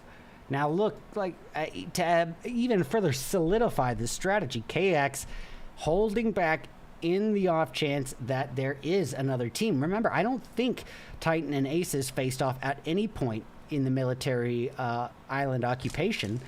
Furthermore, I don't think they even saw each other land, because they landed on opposite ends of the island. So KX, if I'm correct, KX is aiming out this way just in the off chance that there is a team. They are keeping all possibilities accounted for. This is phenomenal strategy by Titan. All right, we heard some shots, and it's Crow getting a takedown right there and then. Ling Ling downed by one, and then even further, Kindness taking one down as well. I hate to say, that I got these level 300 IQ analysis going right here, but when you're right, you're right. And god dang it, I'm right. This is about to be a feast for crows.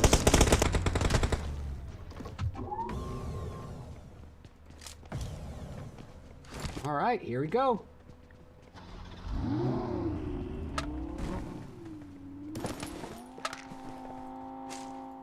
Oh, sorry. Damage is thwarted here. So where are we turning into? I was trying to get that clip. We're going to go check in on TSK Navy up against Incognite. We got Melina here at the forefront here, using this boulder for cover, but overwatching a full 4-piece team of Incognite with her teammates rotating at an off angle or coming to join. Oh, they're coming in for the push. This is going to be a CQC fight. A risky one, but you gotta love that off angle that Melina had. Cardi C down like a bad habit, leaving it in the hands of Melina, Jer, and Malkin, but Ryder taking out Danny Bro. It's a Ventru third party from just across the way. All right, here we go. Malkin pushing in.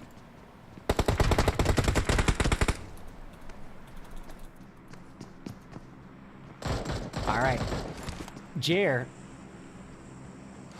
with that S12. No, he did not. No, he did not. Boy, Malkin, you freaking clutch. Boy, oh boy, if he hadn't secured that nade right then, almost certain defeat.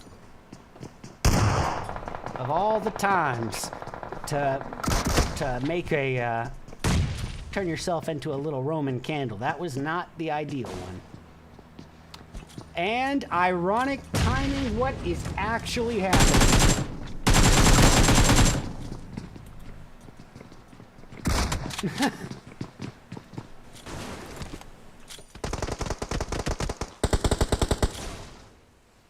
All right, well, Ventru, a little off angle being held by Sad here, but I don't think it's going to amount to much. We're going to tune into Centers and SO. Oh, I'm wrong. Sad is going to approach it. Yeah, and they get the takedown. Oh, I see. Yeah, so they got one takedown. He's going to fall back, pick his teammates up, or just use this opportunity to rotate.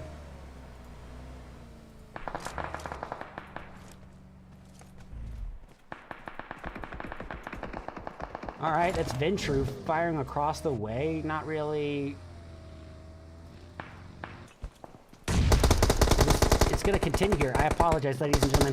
Two similar color teams here, and it was tough to spot that it was two teams there. For me, Goat pushing up to the party, trying to get the off angle, while Ryder is in an exchange of nades with Natson, but Natson has his way with Ryder. He says you can ride your way all the way back to lobby, my friend. And Oxen dealing with TSK Navy before aiming their sights on Sinners and Ventru. It's bloodbath warfare from here on out. Here we go, Nat Zin in a 1v2.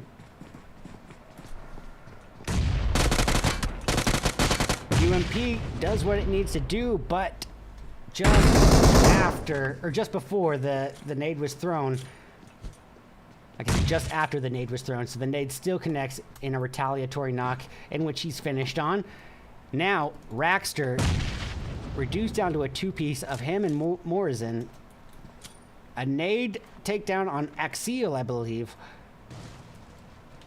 And he's got more where that came from. A lot of smoke separating these two buildings, but not a lot of attention being accounting for the Sinners behind them. So the Sinners have a real opportunity with this 2-2 split. They have the overwatch over any push from Ventru to Oxen or vice versa. And they don't have to worry about, even if Gagan is eliminated, Gagan and Sook for that matter, they still have 2 coins in their back pocket. Now, Raxter here on his own, awaiting an inevitable push from Ventru. But look, his saving grace. He better switch teams to Burn in Silence, because they seem to have some, unintentional professional understanding.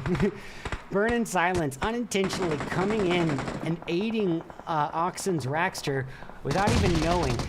Once he was down in a 1v4 situation, Burn in Silence takes the attention of Ventru. Now Raxter has the decision to make. Does he use this opportunity to try to escape? Because if he does, it's certain death from Sinners. And if not, does he try to get a nade knock? Even if he does get that nade knock, though, what can happen without a nade thirst? He can't push out there. And look at this. Now the Sinners are working on Ventru. It's like, Oxen Raxter, he must be a really nice guy, because everyone seems to like him. Raxter, his likability may have ran short here. It looks like as I say it, Ventru stops Jess from his or her push in. Raxter getting another center down with him. Coming in. Raxter almost out of ammo, but can he 1v3? He does. Or I guess 1v2 and Elim still. Now he's about to suffer from a looming and pushing forward third-party burn in silence if Ventru can't hold them off. Time to repay Ventru's favor, and Sad getting the takedown on Yum. However, Goat and Ryder are down. Axial trying to stick some revives. Sad is pretty sad at this point. Axial, the only hope now remaining for the team. Very close to sticking the revive. He has it. Now can he pull this off? Oh, he gets an easy takedown there on Belk. And now, if I'm not mistaken, yeah, the odds are now in Ventru's favor. It's a burn in silence wipe. Ventru coming out victorious, but now a 1v1 opportunity here for Raxter if he does indeed make the error in forgetting about centers, which does still have a, gagging up there. Either of these teams that push out of this house are in potential line of fire range. Case and point. There you go.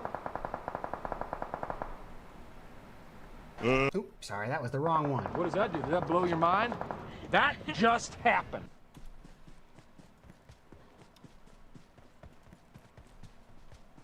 All right, we're going to tune into Queso here.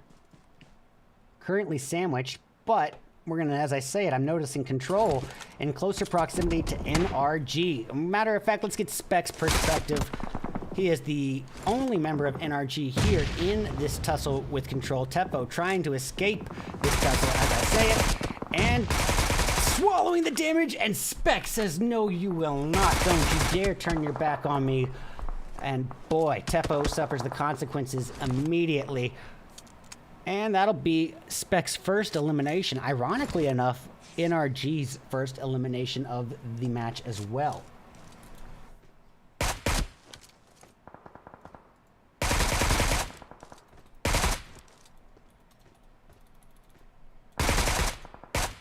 Aimed in now at Yeida, but this is still a 3v1 altercation. No time to waste, though. We got Aces pushing towards Colgoat of Royals of War. Now remember, Royals fresh off a absolute powerhouse performance in round 3, putting up a 31-point gain, a chicken dinner along with 21 eliminations, and 10 of those 21 eliminations thanks to this man right here, Victex, who just seemed to, I mean, if there was a performance-enhancing substance to test for in PUBG Mobile, I would say test Victex in that round 3. That was such an outlier performance, but goodness gracious, did Royals need it. And now, we are seeing a much slower-paced Royals, much more in line with the first 2 matches that we saw, but they're still at 4 so anything can happen moving forward. Fate just not letting his foot off the pedal. He's not even intimidated in a 1v3 altercation. Somehow Control is letting Fate almost bully them. They know at this point that the gunfire has come from one end and one end only, and that was intentional. 615 here, holding this off angle just for this exact reason, hoping they push in his direction. That was why Fate held this off angle, and now it's easy pickets. Now 615 makes his presence known. They got one easy elim on the board from it, and now have Hail Mary in a corner. And just like that, NRG climbs from 1 to 4 elims in a matter of 1 minute. A minute can change everything.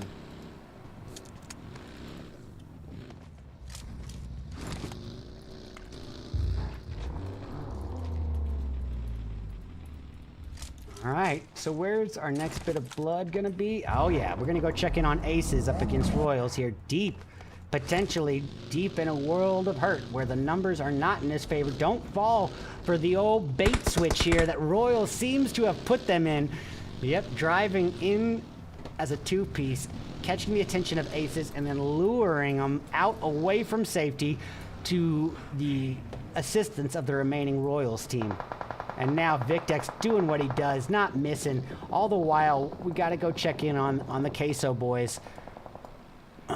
Pardon me. Where is Queso? Queso is, well, Team 5. My apologies. Whatever altercation it was, it seems thwarted. And Victex adding on to this little Trojan horse tactic they had.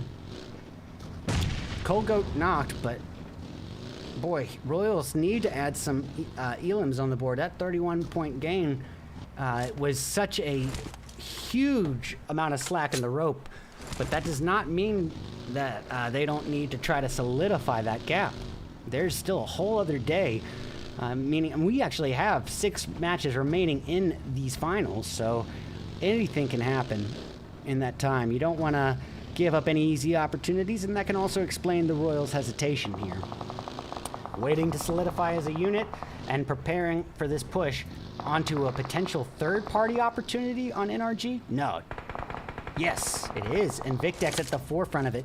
3X M4 is aimed out, trying to get a line on any elim stills he could. Fate, hearing the looming push forward from Royals, preparing for it, but really needs to evacuate this because he is outnumbered, outmanned, outgunned.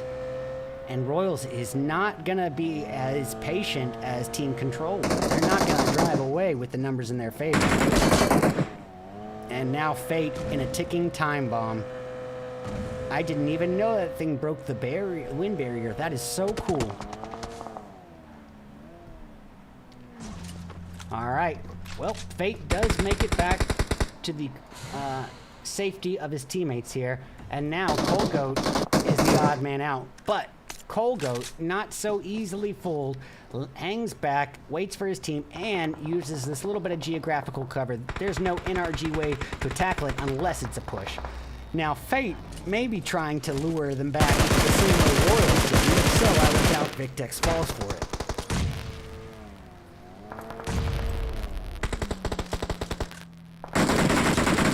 Alright, Victex swallowing a bit of nade damage there, brought down to above half health, but not too much above.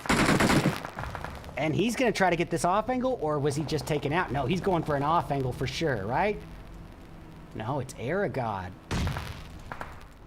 What is Victex doing here? I think he's going to be the big play here. And I think if he is going for an off angle, I think it's working.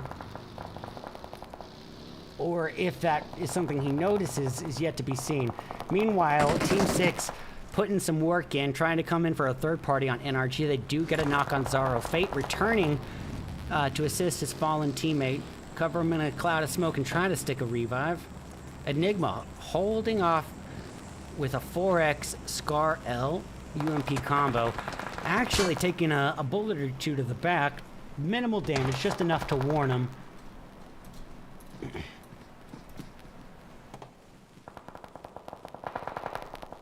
Elsewhere on the board, we have a little third-party potential coming in from none other than Queso, as well as Team Ace's Yusuf. I'd withdraw that. Yusuf is just holding position.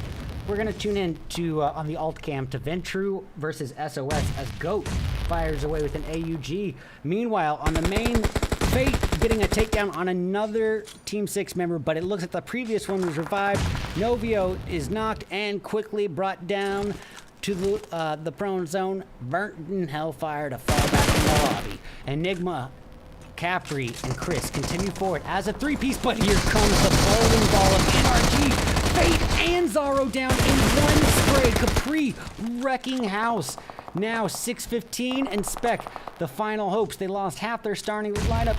The Fates have fallen, but boy, you can't stop Spec, can ya? Getting a takedown on Erangel, and 6:15 laying out a absolute thunderstorm of raining grenades. Hellfire crashing all around Team 6. Chris taking a lot of damage, but able to heal up thanks to those utility covers. Spec holding the back angle and trying to cover 6:15 in some smoke, and then adding yet on. Pardon me, that wasn't smoke, that was a nade on Enigma. 6:15 at the forefront of the push. It's a 1v1 here between 6:15 and Capri. and as I say 1v1, I said Spec is too far back to be able to help, but no. Gets in the vehicle and just mows over the opposition in Team 6. NRG was not playing reserved or passively. They were just biding their time to let loose the knowledge of war on these fools. Now, Tonka just laying a slaughterhouse of bullets onto Ventru's Axial and carrying forward for his for the team's second elim, both of which go to Victex, who was the powerhouse performer in the previous round, so not surprising to see him putting up the team's elims in this round either. But only 2 on the board is not going to be enough. Luckily, they do have some placement already acquired. And here we have it, ladies and gentlemen, down to our final 4 teams spread across 11 people: SOS, Team Queso, Royals of War, and NRG for the round 4 in-game. Let's get it. Let's get ready. They knocked Victex, and I think they recognize just how serious that could be. Victex is Royals' unquestionably their heaviest hitter right now. And so to have him knock is a good call for a push. The odds are never going to be better on getting Royals of War out. But even then, you got to remember, Colgoat and Tonka weren't just laying idly by last round. They were putting up another 11 elims between the 3 of them to add on to Victex's 10. So these guys are still powerhouse performances, even without Victex on to help them out. So yeah, now that Victex is revived, Royals of War is still a very, very formidable threat here on the field. Down to 3 teams. It's a 3v3v2. Almost a fair fight here, but NRG slightly disadvantaged. Ideally, if you're NRG in this situation, you'd think, well, maybe the move would be to just lay low here and let these guys fight it out. Let them just have at it. Pick up any easy third-party elim steals that they can, but realistically, they want to even out these odds before engaging, and whoever is the first to engage in this love triangle is almost certainly lined up to get attacked at a vulnerable point. I mean, everyone has one advantage over one other team here. And the order of that is yet to be determined. All right, so Queso with the knock on NRG now. This leaves Royals with a chance to really get that attack on Queso. And even though Queso did not lose a single member or lose any health for that matter, Royals doesn't know that. All right. Oh, the nade crashes onto Victex just like that. And now, unfortunately for RTG, they weren't able to hang in for one position longer, and that is that. Hellfire just burning everyone up. The nades have spoken, and not everybody can be the big cheese of the ball. That's game over, ladies and gentlemen, and this is the Team Queso that we were expecting to see. First place, chicken dinner on the tip of their tongue finish with 12 elims. That's a 22-point gain in round 4 for the Queso boys. Hey, give credit to Royals too, though. I mean, they just, after a slaughterhouse that they turned Sanhok into, a 31-point gain in round 3, getting, the fact that they were able to have the self-discipline, recognize, their strong points and their weak points, saying, hey, Erangel isn't our strongest point. Let's not be all-out berserkers. Let's not go out trying to get another 31-point gain on Erangel. Let's play to our strengths and try to ensure placement. And because of that, they were able to put up 8 placement points and put it into perspective. Only 5 elims, so that placement carried more weight than the elims alone. And even further, that's going to be a 13-point gain for Royals in round 4. So that's a 43-point boost in 2 rounds alone for Royals. Phenomenal streak they're putting up here. NRG, a little golf clap here, because this is exactly what I was expecting.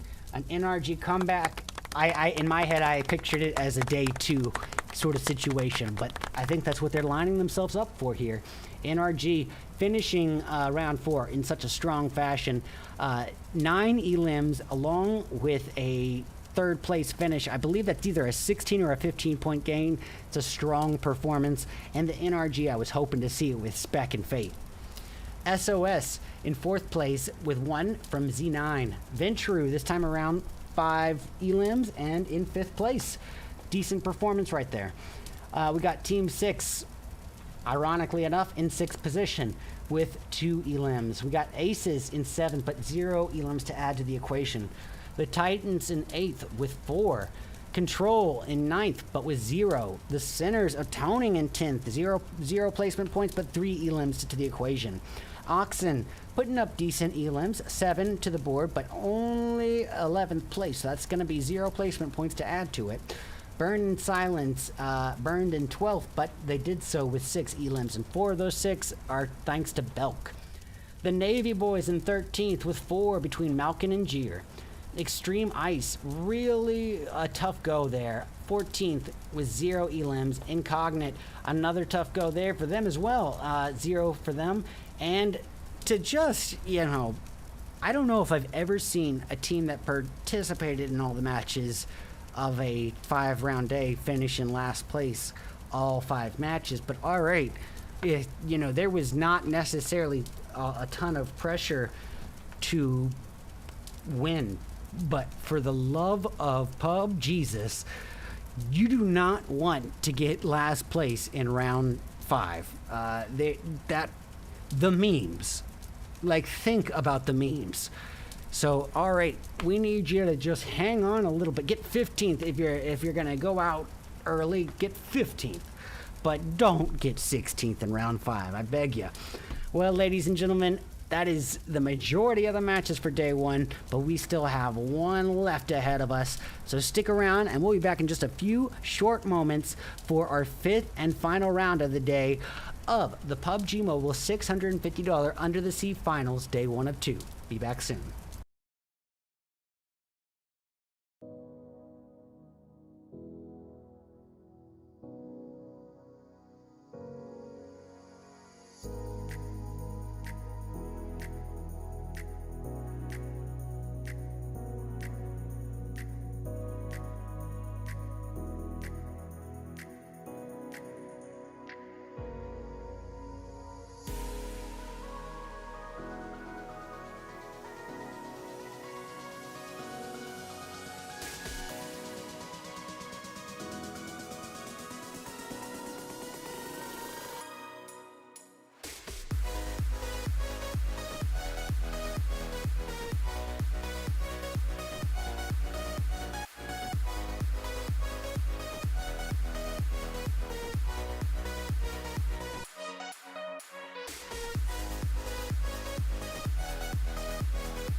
Alrighty, ladies and gents, welcome back. It all comes down to this part.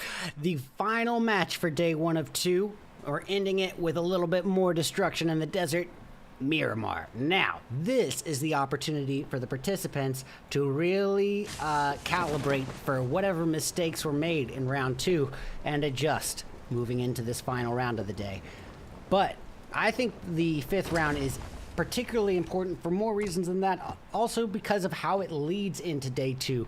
Your final performance on day 1 will leave a confidence and momentum factor if you do well moving into day 2, and that confidence and momentum can mean everything. Catching a brief look at the map, it is a almost perfectly centralized one. A lot of early game confrontations potentially, like Burn in Silence and Oxen. We got SOS and Incognite. We got Control and Queso. We got Aces and Six. But remember, this is Miramar, so objects may appear closer than they actually are. However, Control, losing control early on and losing Yeita in the process. All right. That seems to be all the threat there. We're going to go check in on Burn in Silence up against the likes of Oxen. As I say it, R8 putting the work in. I got to go see this. R8 needs that strong in-game or in-of-day performance here. Something to work into day 2 with. Cardi C taking a lot of damage. Bomba not hesitating. Now that's what I like to see. An aggressive R8. And, you know, they immediately just wrecked into TKS, who has been performing at a pretty high end for the day. So I think that this is a good start to the final match. Smile Boy, a bit weakened, but look at this. Melina at this stage, the final hope for the team. Outnumbered, outmanned, and R8. Oh my gosh. Oh my gosh. Boy, R8, that was interesting. I mean, it panned out in their favor, but boy, if that had happened. All right, well, Control Leo Marie trying to get a little bit of distance established between him or herself and the Queso crew, but R8 still a looming threat, potentially. Virgo of Control trying to drive away from Queso as well, taking some bullet damage in the process. Oxen still very close. All right, I got a special treat for y'all. We got the live scores that just came in. All right, B7 getting close. Tell you what, NRG coming in to join the party here. We got 615 trying to third party on the Incognite crew.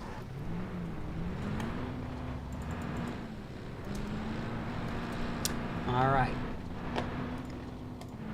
Just one brief moment, ladies and gents. Let me get this prepared. All right.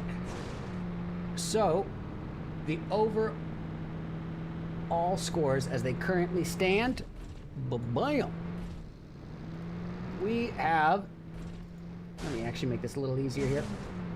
So currently, Queso riding the first place position, but only 7 points ahead of the Royals. Now, this is interesting. You know, Royals with that 31-point round 3 performance, followed by a strong round 4. So while Queso does hold the lead, I'm thinking that Royals has been, you know, steadily closing that gap, you know, swallowing the slack there. And so this is going to be real interesting to see how this plays out. Now, after that, there's quite a gap between second and third. To be sure, an 18-point difference. So this is really a contest between first and second between these two teams. Now, after that is where things get a lot closer, because third and fourth are literally tied at 30 points and only 1 point ahead of Aces in fifth. So it is a close one. And that's what you like to see moving in at the end of a one day. You don't want to see this be any complete total outlier. You don't want this to be first place has doubled the amount of points of second, like we saw in like PMSL qualifiers of spring. You don't want that. You want it to be everyone having, you know, some shot at something, or at least still to be a fair amount of unpredictability. Well, Tonka of Royals potentially catching a line on Incarnate, and yes, he does. The shots aren't really able to do much. However, we can't really hang out here for too long because the Oxen crew having a knock in the distance, and it looks like Oxen just finished a wipe on what I'm assuming was Burn in Silence. I believe so. They have their first 4 elims on the board, and I think they were just having that prime gatekeeping position there. I guess zone keeping position would be the better term. Getting eyes on R8 because it's going to be out of the frying pan into the fire potentially if Team 6 continues this westbound route on the road. Oh, are they not driving? Oh, yes, they are. They're driving. They just had a change of direction. So where is the next bit of blood going to come from? A little bit of downtime. Quite a spread, to be honest. Once you zoom in, quite a spread. So I'm going to get eyes on SOS, because currently I think that they are, you know, technically they have enemies to their south, to their southwest, and to their northwest that are in close enough proximity that, you know, if they continue this route, could be a confrontation. And it looks like Dantil might even creep a little further. Ooh, a little bit of high ground and Overwatch couldn't hurt. But I don't think that he is aware of SOS just yet. So I'm going to switch over to the final hope for control, which at this stage is Leo Marie. Leo Marie, as a solo, probably shouldn't be engaging with a high ground holder of any team, just because you don't know who it is and you don't know what sort of numbers they're working with. It's still stage 1 and not even close to the end of stage 1. So whoever it is, you have pretty high odds that they're a full team or, you know, at worst, like a 3-piece. At any case, the odds of them outnumbering him are very high and not really an altercation he wants to make. But as I say that, Leo Marie may have plans of his own. Doesn't seem to be the case, though. Crow getting pretty close to a member of Incognite. It's got Knight nearby, but Knight occupying these compounds, and the Crow is flying around looking for a body. Where would the next bit of action come from? Well, as y'all know to be the case, as I've said in rounds 1, 2, and 4, it stands just as true in round 5. These larger maps very often leave open gaps and spreads, moments of downtime, maybe even entire zone phases of downtime. But all that means is that we're going to be due for some CQC or some high-octane action come mid-game or in-game. So where should we be tuned to?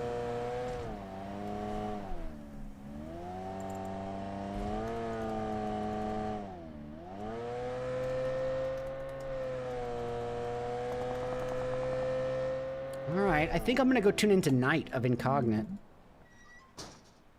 Yeah, Knight with a line on kindness. You can kill him with kindness, or you can kill the kindness itself. And Knight, interesting to see Incognite spread out as a 2-piece. That, I don't really see this as an advantageous strategy. Oh, they're a 3-piece. Even more so, you know, I don't see it as a good strategy for them to be very spread. And, oh, it's a 2-1 split? Yeah, I still don't agree with it.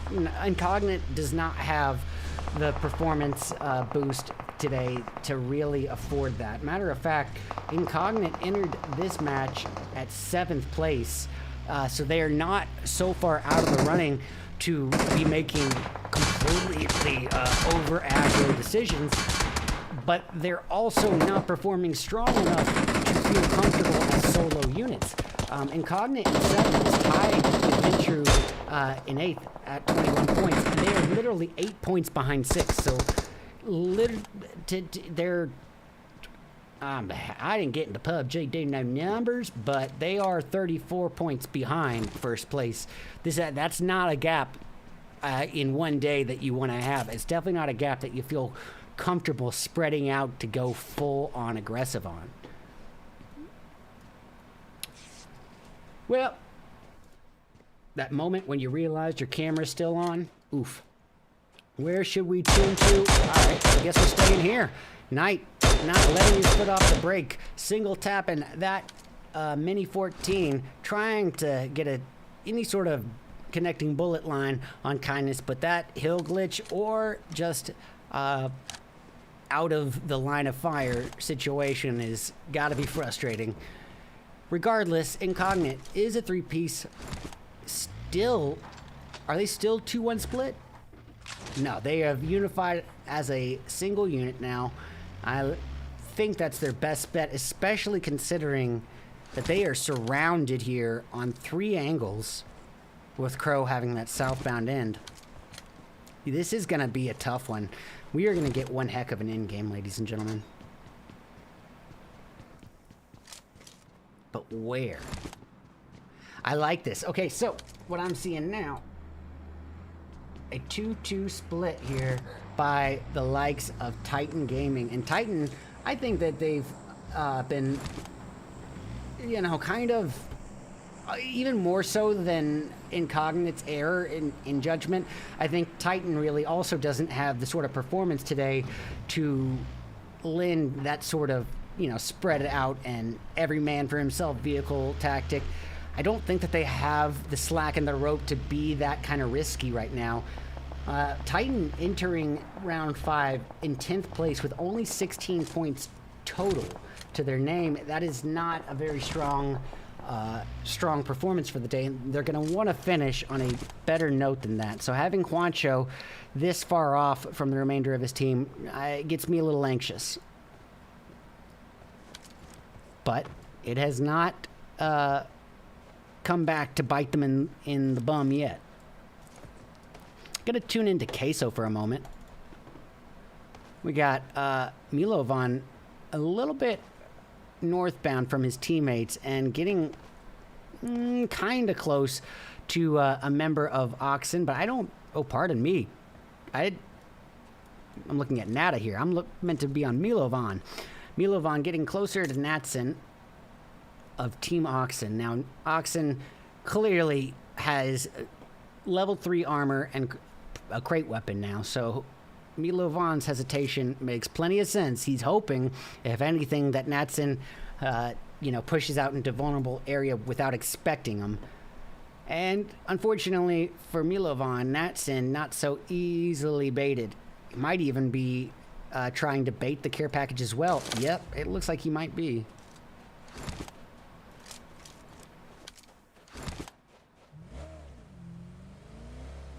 So, here we go.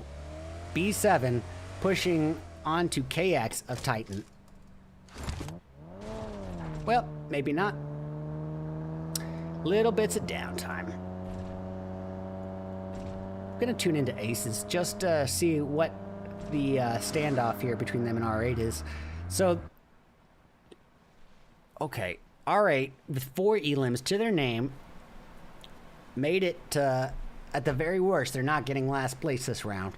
So they're not going to end up on a, you know, a TikTok meme. But at the same time, they want to finish on a strong note today. They have had a rough day for sure, and that's going to affect the confidence and momentum, you know, and it definitely has affected the confidence and momentum for them for the entirety of today. But ending this day on a stronger note, they're not... You know, they're not hopeless. They can definitely close that gap here and make it so tomorrow is not such an outlier performance. And even if they're not able to get in the running for a first place finish, it sends a message to the remainder of this playing field on how they qualified to get here. But Incognite and NRG about to have at it here. Let's get eyes on... Ooh, is that Spec? No, it's 615 of NRG. He's the closest, and he gets one down so far. In 249, that 556 LMG Annihilator, but revenge served cold, fast, and on a platter. At 615 is left with an early sunset himself. That's going to leave things in the hands of Spec, Zaro, and Fate. Let the Fates decide. Spec pulling a vehicle rotation. He caught that line, but I think he knew that would have been a hill glitch shot at best. And even if it wasn't, their vehicle's going to be out of the line of fire in just moments. So I think I'm going to go check the playing field, make sure we're not missing anything. Yep, and Zaro actually getting a takedown there. Oh, I see. Yes, we got it. We're going to get both sides of this altercation if there is no other fight on the board. I'm checking. All right, Incognite, you've got the alt cam. Incognite down to Dontiel alone here, desperately trying to secure a revive on his fallen teammate Knight. Picking him up. Well, maybe not. You can't pick him up. And even though he's got that vehicle for cover, 615 pulling one heck of a flank rotation, getting just the perfect line. Yeah, he's like, yeah, so Incognite Dontiel was smart. He put a vehicle in front of the front door, but did not expect a full flank rotation around to the backside. That was nice. So, where should we be tuned? Dontiel at this point has been reduced down to the final hope for Incognite, a team that has 0 elims so far, and we're down to its final member. This has got to be a tough one. And I think his best bet is, as I have said for a lot of the solos tonight, lay low, let those numbers dwindle. Only 2 teams have been eliminated so far. Ladies and gentlemen, if you're just now tuning in, this is our 5th and our final round of the day of the PUBG Mobile $650 Under the Sea Tournament Finals, day 1 of 2. We'll be back at you tomorrow at 7 p.m. EST for another 5 rounds of action, mayhem, and strategy coming your way. Thanks to the amazing folks at Ghost Gaming, Christy, Asia as well. Huge shout outs.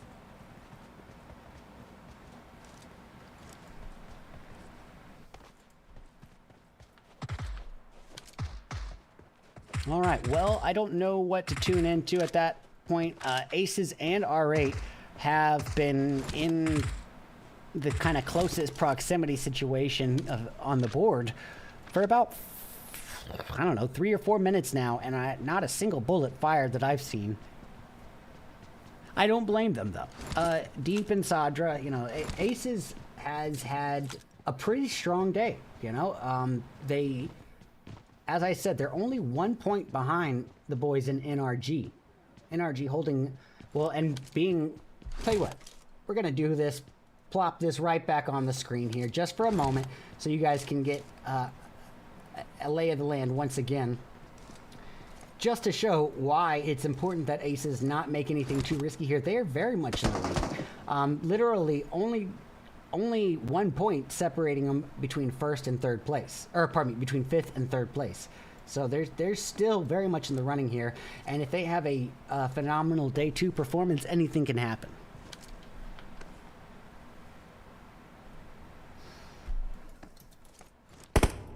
I also like what R8's doing here. Definitely. You know, as I was saying, you know, the spread out tactic that I was giving a hassle to Incognite for just a few moments ago, kind of the opposite to be said for R8. I think that their performance today has been so lackluster that they kind of can afford to do this spread out approach, because what do they have to lose, really? They don't want to, you know, quote unquote give up, but they are, I mean, if they're not in last place, I'd be shocked. Let us double check the board. R8 very much in last place at 1/4 of 17th place's points. They don't have anything to lose. They've literally put up 2 elims the entire day. They can do what they want. They can get as aggressive as they want today.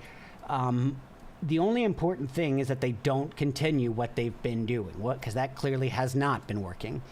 Well, we got Queso and Titans having at it. Let's have a look on the board. We'll get both sides of the altercation up as Kindness nades himself. Nothing can kill him with kindness quite like Kindness can kill himself. And just like that, Queso getting another nade on him. This time Kax, who tries to secure a revive, is down. Quancho reduced down to the final hope for Titan, who had the advantage in their favor. They had the compound cover. They had their opponent Queso out in vulnerable open space, and then unfortunately, Kindness with a bad nade on himself ended up bringing the downfall of Kayax, who, thank goodness for Juancho's performance here, able to recover from. But that is a tough one. Tuning into Sadra. Oh boy, never mind. Ace is having at it here. Let's get them up on the alt cam as Juancho tries to hold off the opposition here at Bay on the main cam. These are two different altercations. Aces versus members of Region 8 Sinners. And then, yep, that's... Okay. We're going to the alt cam now. Sadra putting up a final stand here. He's got, I believe, 2 knocks here on the board. Oh, he got the nade on Smiley Boy. This is clutch. With 2 knocks, he's got a push. That heal may have even been too much. Yeah, but hey, give him credit. Sadra, that was a great final stand to make. Only error, I would have said, is maybe the decision to heal before pushing down. At that stage, when they have the numbers like that, and you had 2 out of 3 knocked, it's a tough call. It is a tough call to make, any way you look at it. All right, so where's our next bit of action coming from? I think just because of the Sinner's position, being in this little 3-way triangle here with Ventru and Team 6, it's interesting. I think it could lead to action soon, but we've already got NRG and Extreme Ice remixed with a nade on Spec. Now, with Spec and Fate down, that's going to leave things in the hands of Zaro and 615. Zaro jumping out the window. S12 remix retaliating with that DBS. And boy, oh boy, this is remix, putting a remix on this outcome. NRG has heard this song. They said this is an NRG dub. And remix says, hold up, hold up, hold up. Remix. And then just plop. DBS. If there was ever a weapon that you want, it's gonna be the DBS. If he lets this revive happen, then he kind of lined himself up for it. But no. Extreme Ice remix just squad wiped NRG. Nicely done. Now, maybe some of those outlying shots may have been third-party high ground knocks from Royals of War that I didn't see. That would make a lot of sense there. Either way, Royals of War, Victex, doing what Victex does, leading the team in elim. So far, only 3 on the board for the team. But they've got members of SOS pretty close by.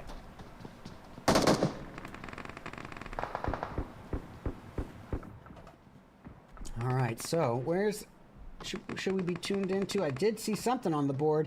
Yep, we're going to R8, ladies and gentlemen. R8, who currently holds last place. This is not the same R8 as the first 4 matches.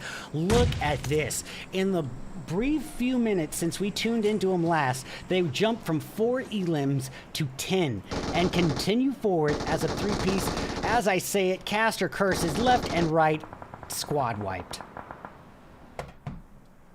I am sorry, R8. That's my fault. I'm gonna take responsibility for that one.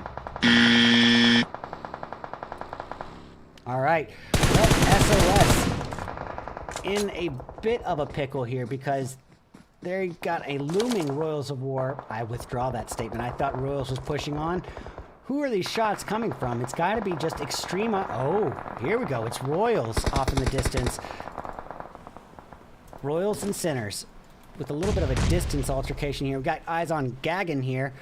So far, the Sinners having another rough go, but still 3 members alive here. 4 members alive. Pardon me, looking at the wrong cam here. 4-piece, a full 4-piece cannot be understated how crucial of a difference that can make come in game. But 0 elims on the board so far at the concluding portions of stage 5. That's not quite ideal. And the vehicle explosion onto Gagan leaves Karen in a world of hurt. In just a few moments, they lose half their starting lineup. It's down to Jess and Sook as Holbrook aggressively pushes forward. The jumping DBS. of Vicdex, and it's quick work. So down to the final hope here for the Sinners, and he's got a little bit of distance from his teammates, going to show why those 3-1 splits can have advantages left and right here. And Sook now provides an extra coin in the Sinners' back pocket. What would have been a almost sure back to lobby squad wipe there now leaves one final coin in their pocket. Ladies and gentlemen, we are down to our final 5 teams spread across 15 people, and it is going to be a 4v4 v 3v 3v1 in our final match of the day for the PUBG Mobile $650 Under the Sea Tournament Finals, Day 1 of 2.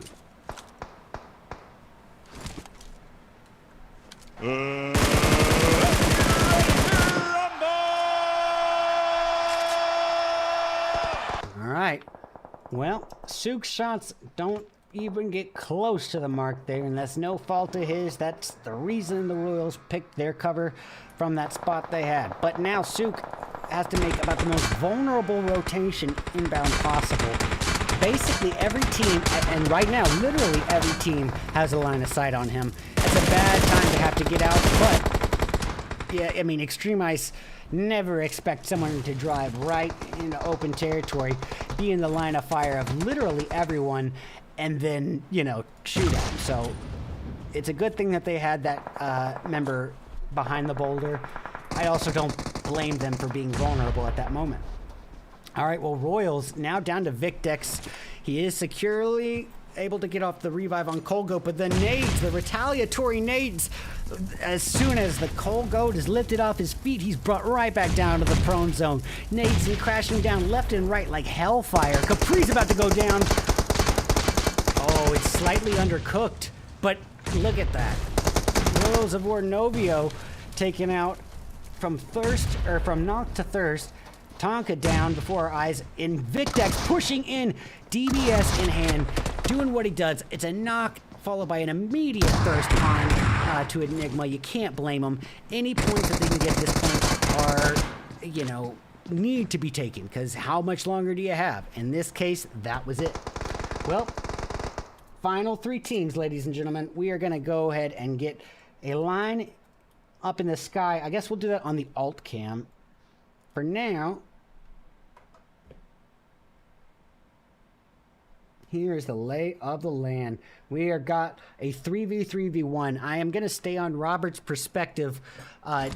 Well, maybe the aerial behind Robert is the best move, just so we can see over that boulder.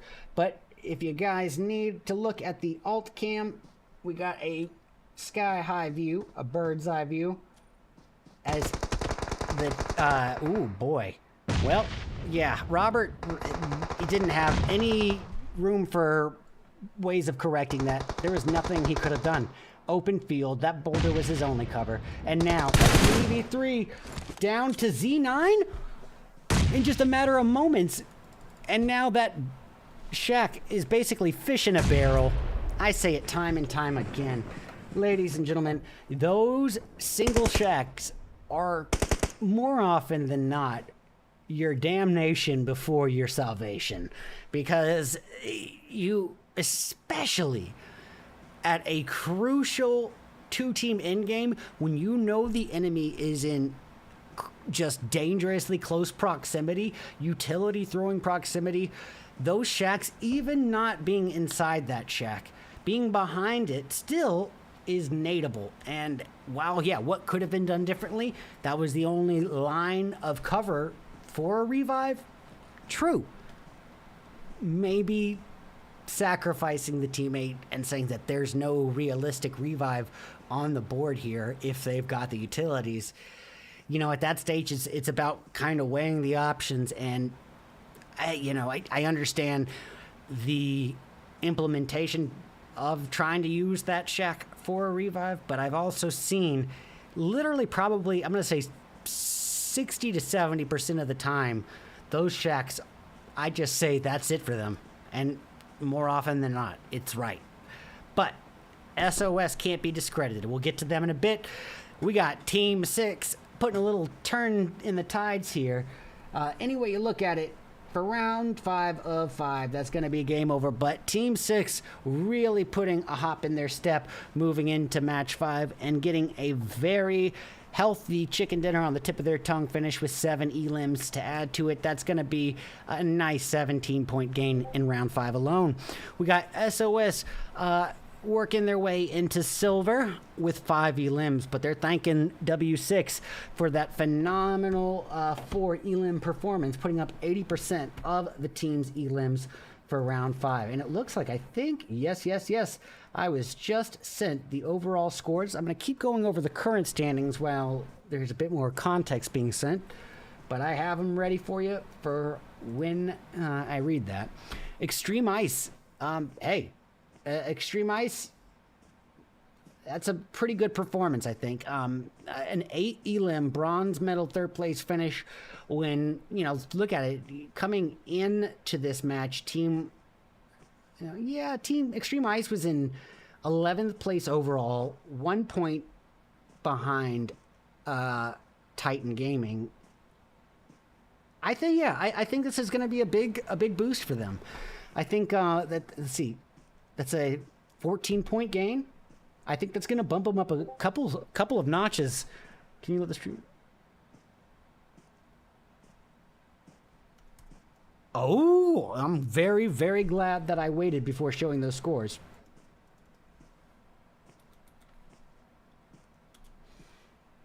All right, so as they currently stand, before I show these overall scores, there is a bit of context to be had here, ladies and gentlemen. So, the event requires registered players from the roster only. Now, today, a couple of these teams tried to scooch their way in with some unregistered players. So, the scores have been adjusted to reflect that. You gotta know the rules, and you gotta abide by them, ladies and gentlemen. And because of that, some of these might be a bit unexpected. But as they currently stand, boom, we've got. Oh, sorry about that. Blending mode, add. Okay, so yeah. Royals of War, yep, they have surpassed the Big Cheese. Royals of War currently, that was a bad idea. Royals of War have surpassed the Big Cheese here by 1 small point. Only 1 point separates Royals from Queso, 60 to 61 points. Every single elimination counts, ladies and gentlemen. Every single, pardon me, move to bottom and then move that there. Every single elim counts, and talk about this. This would have been the difference between a $650 dub or nothing. And so 1 point. What can make 1 point difference? Surviving for 1 second longer than the 9th place team position. How's that? One more elim. And that's exactly what you want to see at the end of day 1, is a close fight. It could still go in a lot of different directions. Team 6&A and Oxen very much still in the running. And if they're in the running, then you can't really rule out NRG. So a lot of contention still to be had moving into day 2. But let's go a little further down the line here. Team 6 with a 47-point total. That's interesting because today they did win 2 out of the 5 matches. So to find themselves at a 14-point deficit from the first place holders means that there is a pretty big difference in gameplay style between themselves and the Royals. It sort of tells me that Team 6 is a reserve team, not a passive team, a reserve team, meaning that they are patient and know how to implement an in-game reaction, but they know how to play conservatively for those first 4 or 5 zones. And especially when you've got this many tier 1 pros in the mix, if you're not a absolute close quarter combat annihilator, I think that's probably the right strategy to be had. And so, yeah, I give him credit. All right, we got Aces Oxen in fourth, actually. I was way off on the Oxen total. I thought they were a little bit lower down on the totem pole, but good to see it. They've been putting in some good work here. With 39 point total, they lead NRG Galaxy, who holds fifth by 5 points. NRG in fifth with 34, 5 points ahead of the Aces. Extreme Ice, 1 point behind Aces, and things get a little bit clustered after that. Incognite and Venture tied at 8th and 9th with 21 points, but only leading Titan by 1 point. Ladies and gentlemen, we still have 5 rounds more of absolute bloodbath warfare as we move forward to day 2 of 2, the final day of the $650 PUBG Mobile Under the Sea Tournament Finals. You know, who wants their slice of that $650 prize pool the most? Well, you're going to have to wait about 21 hours or so, I guess 20 hours or so. I'm not good with numbers. You're going to have to wait till tomorrow to find out. But, I will definitely move the team list for tomorrow. Justin, you got it. I thank you for letting me know. I'll tell you what, we'll do this right now. We'll move them over to the right just so we already have it taken care of moving into tomorrow. But ladies and gentlemen, give a huge shout out to Christy, DeAsia, Ghost Gaming, putting on a phenomenal event. And we'll be back at you same time, same place here on YouTube tomorrow at 7 o'clock p.m. EST for the final 5 rounds, day 2 of 2 of the $650 PUBG Mobile Under the Sea Tournament Finals. I've been RedEyes. See you tomorrow.